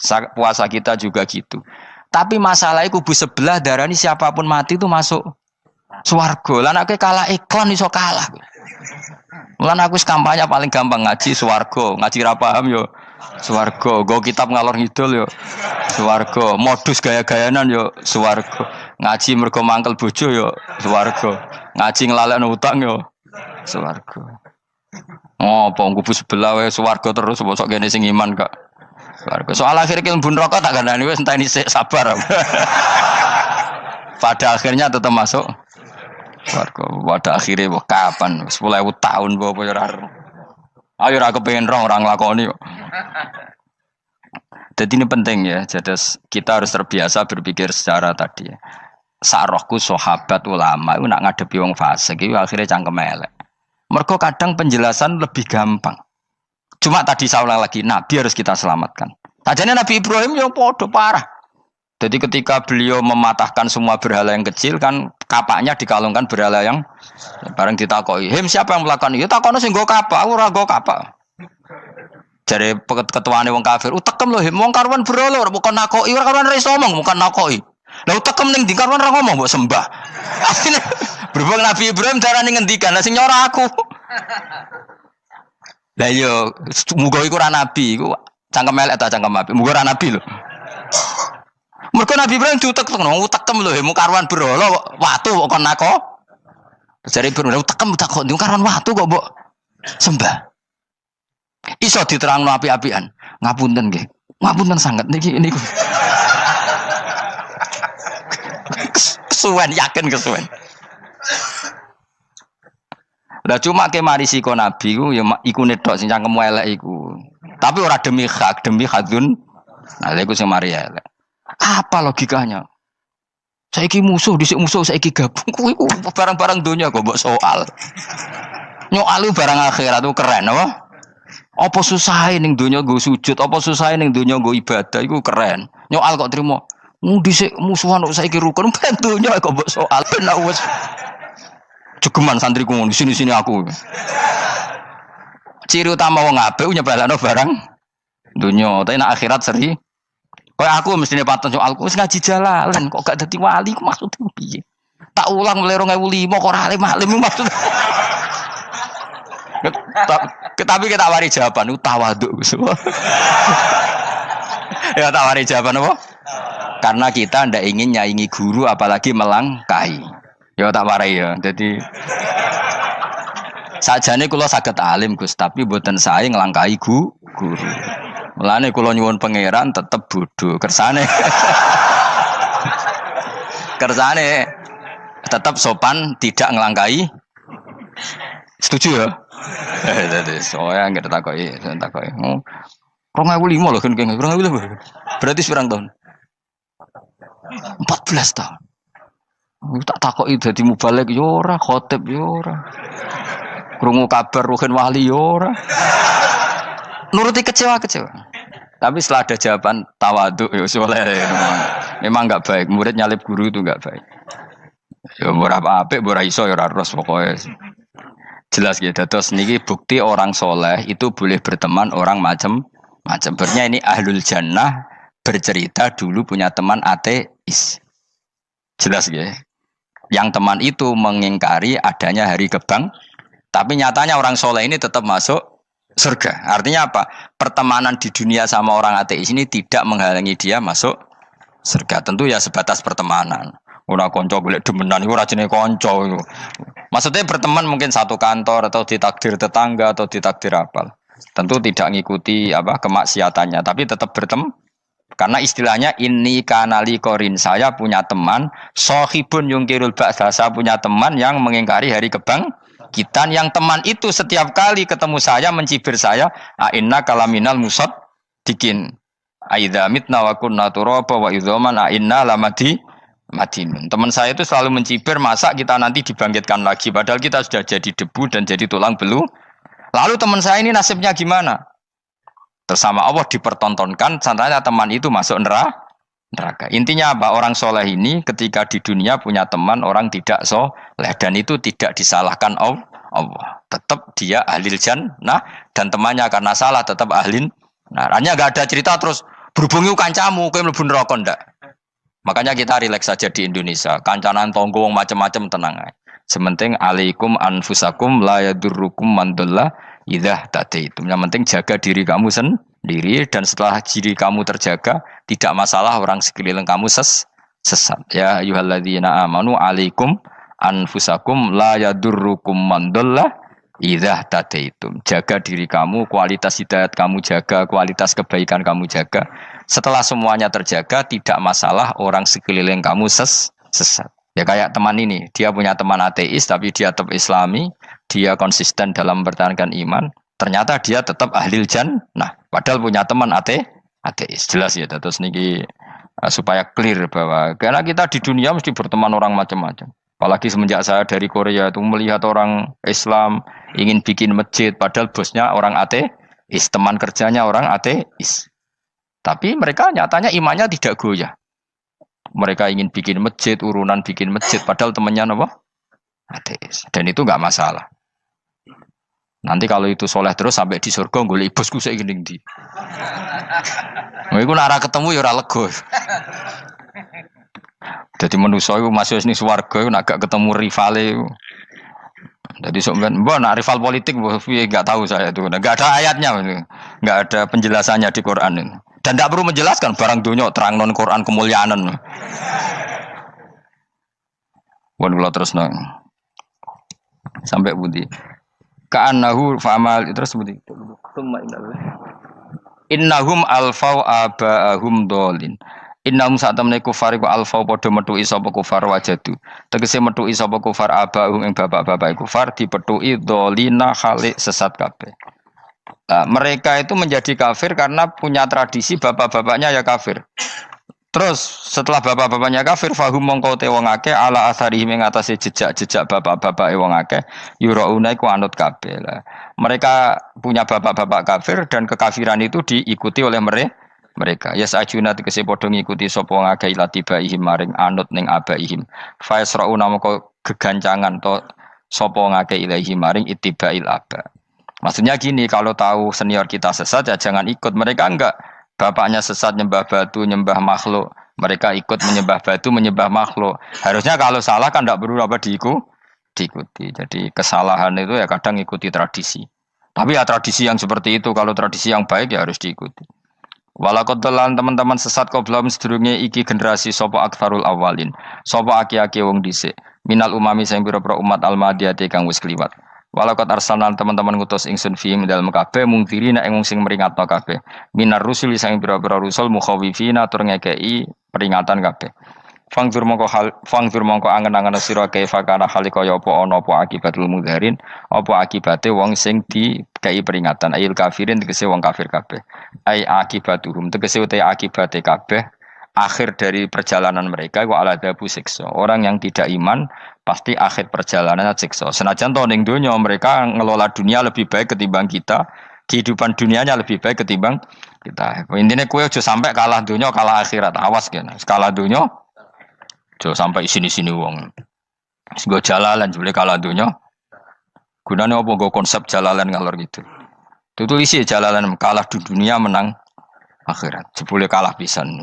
Innalillahi wa inna ilaihi raji'un. Awas ke sebenarnya swarga sini-sini wong. Illa ibadah wahi kecuali pira-pira kaulan Allah al-mukhlasina kang ikhlas kabeh, al mukminina kang mukmin kabeh. Fa innahu mongko satuna ibadu wa al-mukhlisin atau al-mukhlasin iku najau. Iku selamat sapa kabeh minal adabi sanging siksa.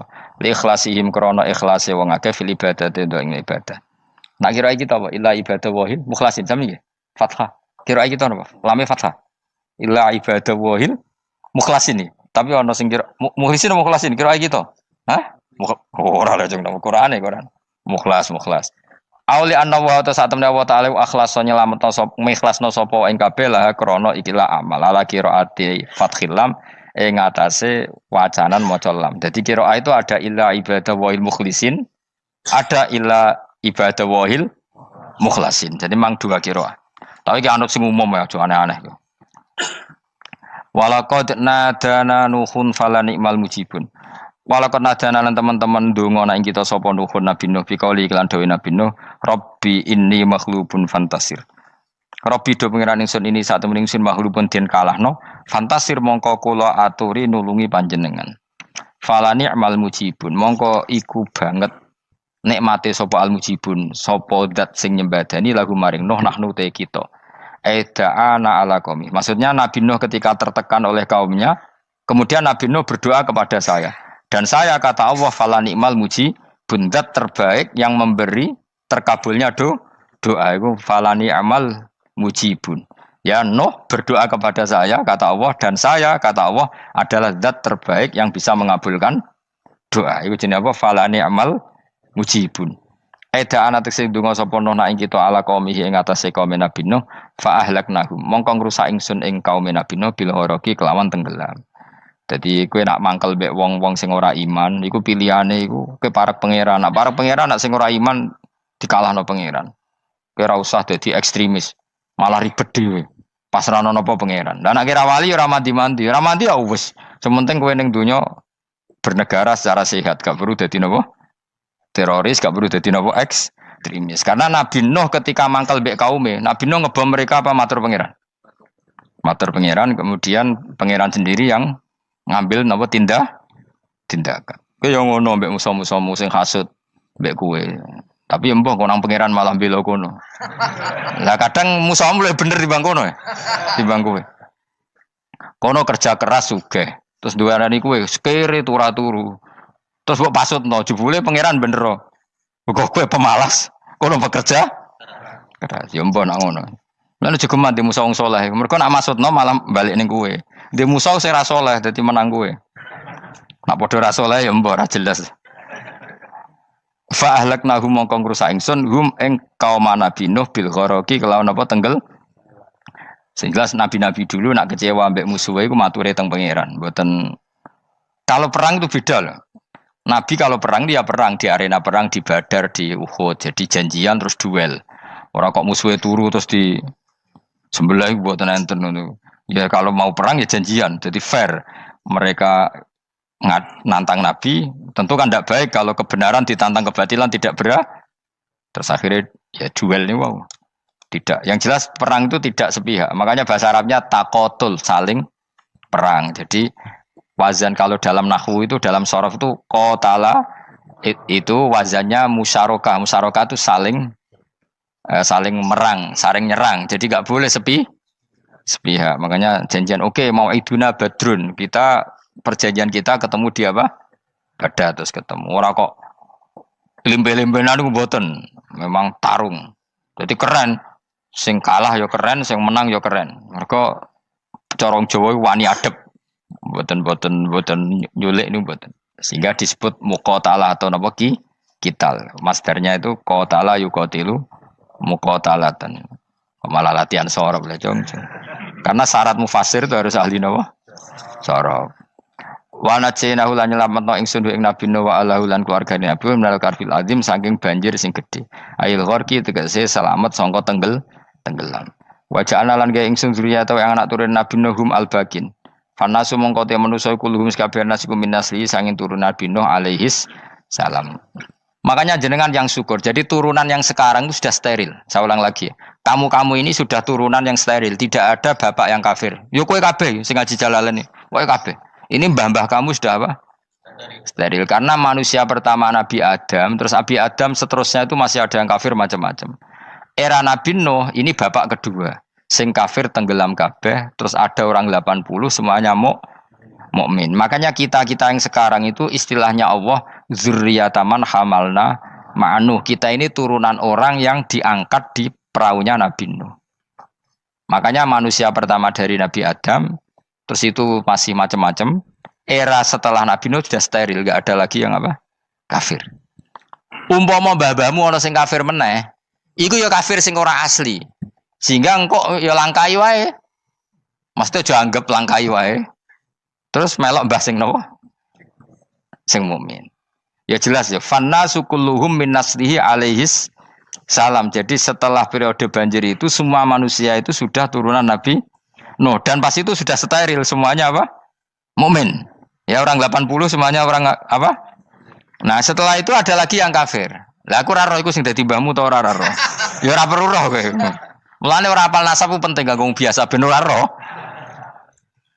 Tadi fanasu mongko te manusa kulo mis kabeh nas iku min naslihi saking turunan Nabi Nuh alaihi salam. Bakana lan ana iku lahu kedene sapa salah satu auladin sapa telu pira-pira anak Sam. Pertama Sam wa Abul Arab wa Faris wa Rum wa Ham wa Abu Sudan. Sing Ham Abu Sudan, bapake wong napa? Sudan. Wa Yafas, ana sing maca Yafis.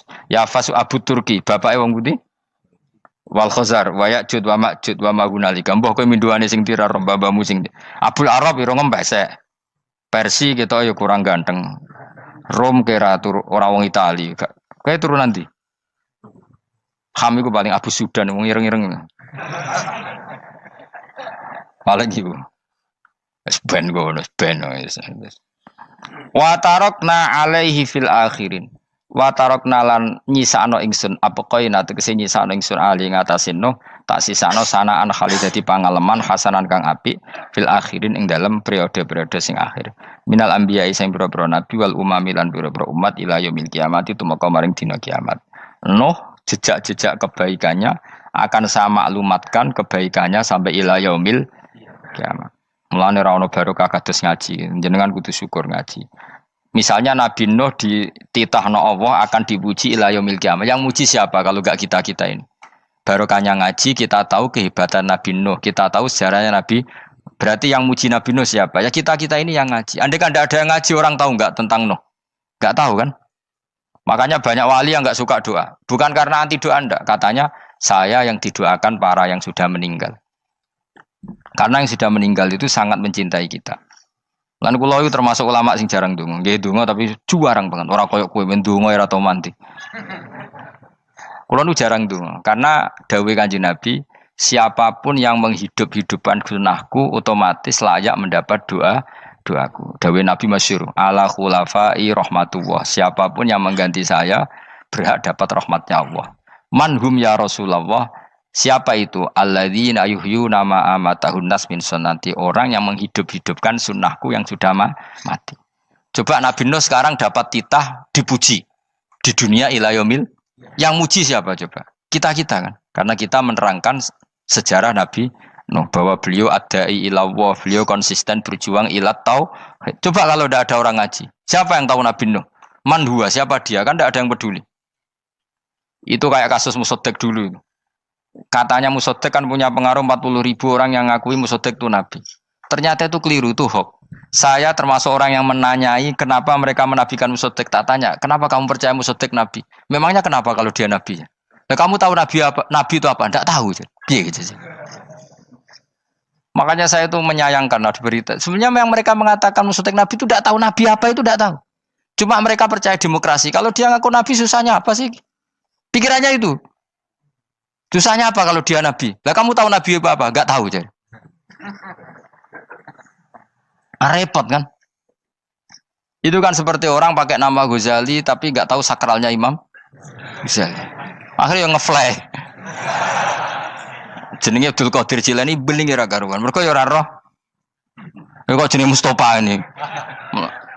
Orang pilihan tapi ya kelakuane ngene iki. Aduk Ruhin jus wong sing tukang istirahat. Dadi manane Mas Ruhin wong sing seneng. Mulane turu. Dadi sarohae maknane istirahat. Nganggo sintasin. Sinta itu tukang istirahat bener urip pemene iki.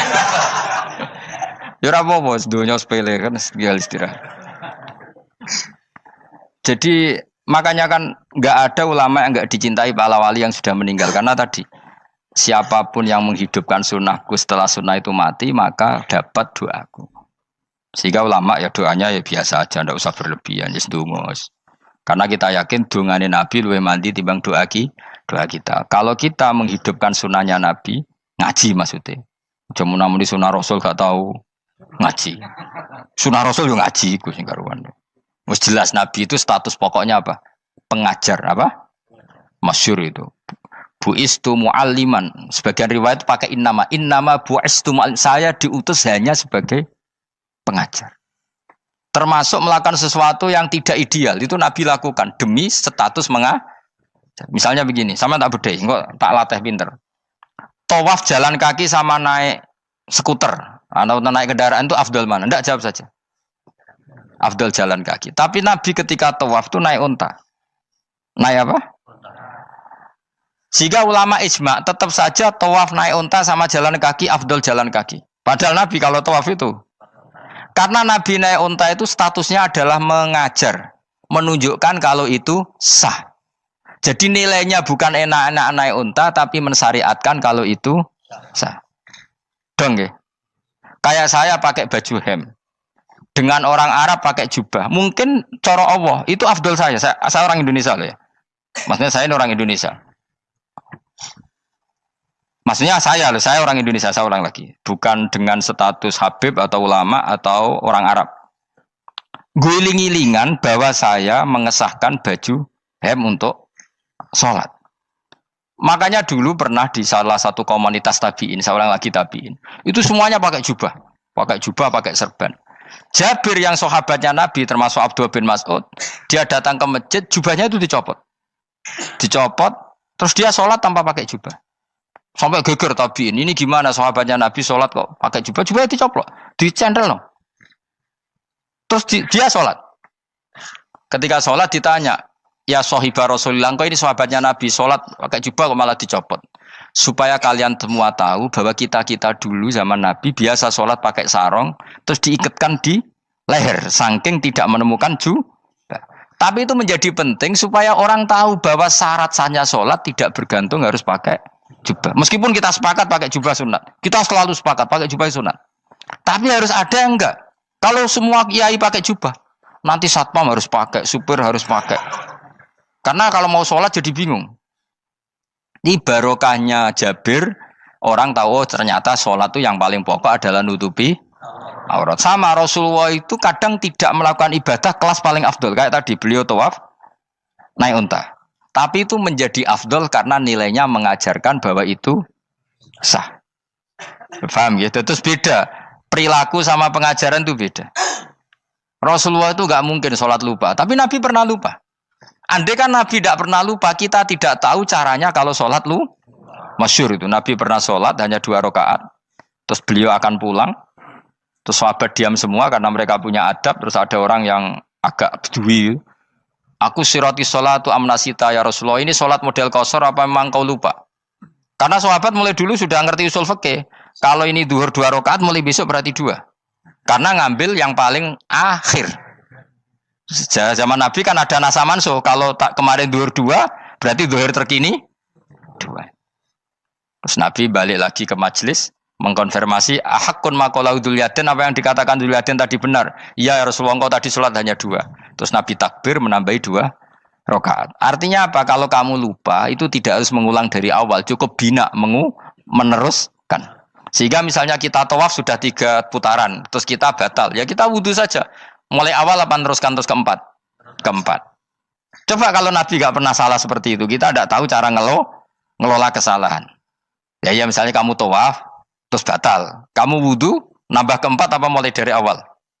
Nambah keempat. Karena setiap seperti itu, bana alama fa'ala, harus meneruskan. Bukan andai kan Nabi tidak pernah melakukan itu, kita tidak tahu caranya. Ojo kok malah komentar, sholat nganti lali kowe eling apa wae, cangkemmu. Laline Nabi ora koyo lalimu.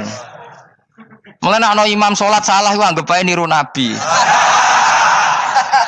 Cuma bedane Nabi untuk ganjaran wong iku gak ngono, tapi tetep Jadi Nabi itu beberapa kali itu ngalami sesuatu yang tidak afdol. Tujuannya satu, untuk pelajaran. Makanya masyhur itu riwayat makuntu ansa walakin unassa li asunna.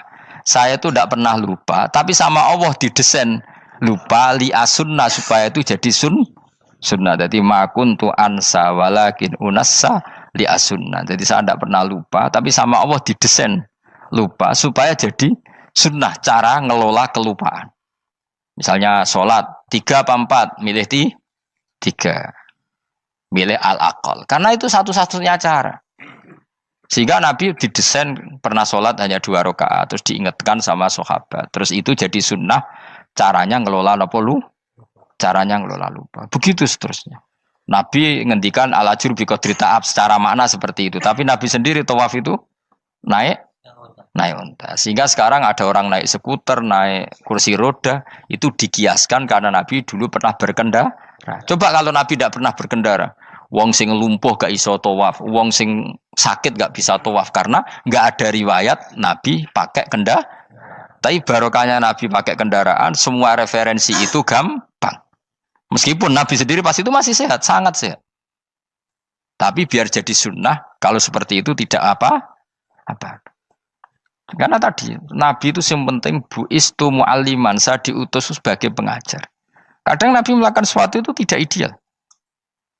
Tapi tidak ideal yang akhirnya malah lebih ideal ketimbang ideal kita. Karena apa? Nilainya taklim, mengajarkan. Itu masyhur itu dalam ilmu ushul fikih. Jadi yang dilakukan Nabi jaiz, biasa-biasa saja atau boleh, itu statusnya bagi Nabi adalah fardhu ain karena liwujubi taklim, karena menjadi kewajiban mengajar. Masyhur itu jadi dalam usul fikih itu. Karena Nabi berkeharusan menjelaskan. Sehingga kamu jangan tanya, apakah yang dilakukan Nabi itu mesti kelas paling utama? Jawabannya ya, misalnya gini. Nabi itu sangat mencintai Qiyamul Lail. Sangat-sangat mencintai Qiyamul Lail. Tapi Nabi hari keempat itu sudah gak mau ikut sholat di masjid. Terus ada riwayat, kubu sebelah bilang Nabi baru sholat 2 rakaat terus enggak. Ada yang bilang 8. Macam-macam. Nah, yang jelas orang sepakat riwayat itu, hari keempat Nabi sudah gak sholat di masjid. Dan itu bagus bagi Nabi, meskipun bagi kita agak bagus. Kenapa? Andai kan Nabi sholat Qiyamul Lail selalu di masjid dan selalu 20 rakaat atau selalu 8 rakaat, pasti orang ngira itu fardhu ain. Bahwa Qiyamul Ramadan harus apa? Di masjid. Dan harus 20 rakaat atau 8. Tapi Nabi dari awal sholat itu tidak konsisten. Kadang 2 rakaat, kadang 4 rakaat, kadang 6 rakaat, kadang 9 rakaat langsung, tanpa salam. Full langsung salam. Kadang 2 salam, kadang 9 rakaat. Full langsung salam. Akhirnya apa? Imam Syafi'i berkesimpulan yang namanya tasyahud awal itu sunat. Kamu sekarang sholat duhur, keyakinan kamu tasyahud awal sunat gak menurut mazhab Syafi'i? Sunat kan? Karena Nabi pernah sholat malam 9 rakaat langsung tanpa tahiyat. Salam 1. Nah karena Nabi tidak konsisten juga beberapa kali meninggalkan itu, umatnya tahu kalau tarawih itu sunat. Sehingga bakul mie ya tetap adol mie, yang tatpam tetap jaga. Dan orang nggak akan mencibir itu karena memang ada yang pulang terawih, ada yang enggak, dan itu kebanyakan. Ya barokah Nabi tadi. Loh saya betul, saya itu tidak sombong. Saya itu punya pondok, punya santri banyak. Sampai sekarang saya kadang ya tidak terawih, ya ora delik biasa. Supaya orang tahu kalau itu mah nggak wajib. Tapi berhubung saya nama kadung apik, ngono ku ya ora dadi jatuhku, aman. Tapi sebenarnya hatiku yo nangis, kangen kula mbek pangeran. Lu Nabi sangat kangen mbek pangeran, tapi kalau melakukan ibadah secara terbuka semua pasti dikira itu wajib dan itu memberatkan umatnya. Nah, kowe ora usah ngono, kowe ora usah terus niru Nabi, kadang-kadang ra traweh niru Nabi. Kowe bolak-balik wong ora ngarah, anut kowe ora ngarah. Mulane traweh wae, nek kowe bareng traweh wae. Kok GR apa ono sing nyoroti perilakumu ora ngarah. Makanya kenangannya Sayyidah Aisyah itu, kenangannya beliau itu wa'in sama siapa teks hadisnya, ini ada di Sahih Muslim, wa'in kana Rasulullah la yadaul amal wa yuhibbuhu makhafata ayyufrada alaihim. Sungguh Rasulullah itu sangat mencintai amal tapi beliau terpaksa meninggal. Jadi Nabi itu sangat merindukan amal tapi terpaksa beliau meninggalkannya, takut itu dianggap wajib. Misalnya Nabi siwakan. Kebayang nggak kalau kamu bangun tidur nemu bupati nggak kebayang, nemuin presiden apalagi nggak kebayang. Lalu kamu bangun tidur langsung sholat, wudhu terus sholat tanpa siwakan, kebayang nggak? Kan nggak kebayang. Jika kata Nabi, umpama saya itu tidak memikirkan umat saya, sikatan itu tak wajibkan setiap orang mau sholat. Wong kita mau ketemu presiden, menteri saja, bangun tidur mesti sikatan dulu baru ketemu. Masa ketemu Allah tidak sikatan? Artinya Nabi itu nggak kebayang, nggak pakai siwak tuh nggak kebayang, karena mau sowan pangeran. Padahal lisannya Nabi sudah thayyib, sudah wangi. Tapi Nabi terpaksa kadang-kadang meninggalkan siwakan itu karena takut nanti dikira wajib. Kayak apa Nabi? Artinya Nabi pas siwakan ya baik karena menunjukkan itu sunnah, pas tidak juga baik karena ini menjadi pelajaran kalau itu tidak wajib. Lah nek kowe pas ra siwakan mergo dablek ngono lho. Mulane kowe ojo kan kayak jajal ya kangkang sing biasa rokokan, bariku ana komat langsung salat tas siwakan. Sing biasa ngaji sore iku lho ora usah contoh ado-ado. Gak kelakuanem lho. Iku perkara niru Nabi ta perkara rasa-rasane jawab. Jadi Nabi itu beda. Perilaku apa saja itu jadi teladan, akhirnya jadi referensi. Begitu juga Nabi yang mensunatkan sunat safar, sunat kudum. Tapi Nabi beberapa kali ada sholat. Ada sahabat yang selalu sholat safar. Kalau pergi sholat, kalau datang sholat. Sampai Nabi ya disalahno. Agama ora ngene iku, Cung. Aja nemen-nemen. Wala yusyadza hadatina ahadun ila ghalabu. Sing tenanan nyekeli agama, iku kok mesti kalah. Nak kalah terus bosen. Utawa tukang nyalahno wong liya. Coba kamu kalau gak pernah tahajud, roh wong turu terus mbok arani Zaid turu, Ruhin turu. Jajal kita tahajud 2 minggu. Oh kebo turu. Lha tahajud 2 minggu wae ngebok-ngebokno wong kan itu. Mulane solehmu bahaya. Mulane aku seneng soleh pas-pasan ini seneng. Sekali over city mesti cangkemmu elek. Aku yakin lho. Wes rai-rai ini ketara, aku sapal. Jajal kowe sing ngaji aku kon tahajud seminggu wae. Roh wong turu. Ngorok pisan. Oh ning donya pisan turu kebo. Padahal lagi rong. Kayak apa kalau kita tahajud setahun? Mulane orang ngekeki rezeki kita tahajud wis diangen-angen iku kira-kira oh bahaya aja iki nak tahajud. Tapi aku tetap sunat tahajud, tapi kelakuannya belum dijogo. Maksudnya ya tahajud tanpa ngritik orang. Nek kowe kuat ngono ya monggo.